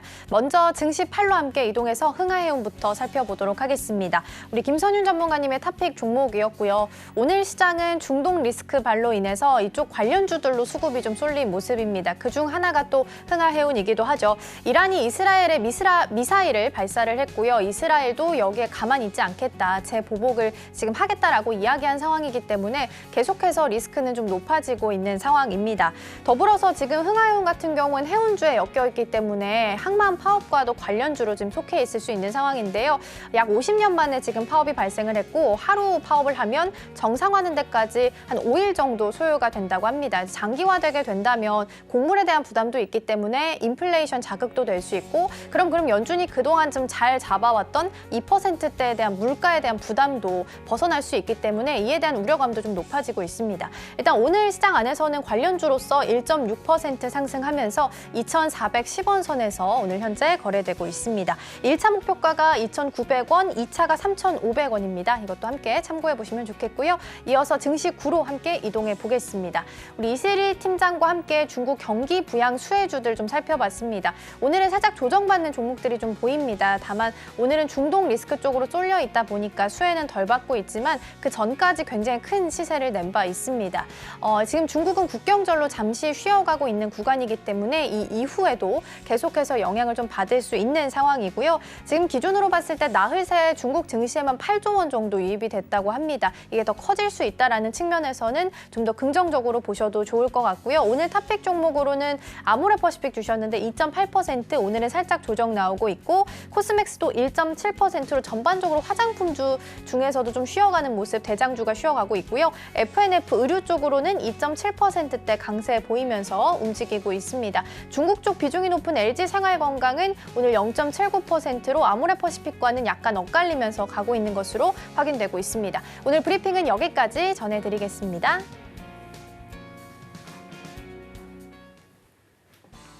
오늘의 핵심 요약입니다. 원달러 환율은 16원 오른 1323원 80전으로 출발했습니다. 코스피는 1% 하락하면서 2560포인트에서 개장했습니다. 지금 이 섹터에서는 중국 경기 부양 수혜주에 관련돼서 알아봤고요. 관련주로 코스펙스, FNF, 아모레퍼시픽 세 종목 제시했습니다. 투자하실 때 참고해 보시길 바랍니다. 네, 저희가 방송 중에 제공해드린 정보는 투자 판단을 위한 조언일 뿐 해당 종목의 가치와 수익률은 보장하지 않습니다. 저희는 하루 쉬고 금요일에 다시 돌아오겠습니다. 시청해주신 여러분 고맙습니다.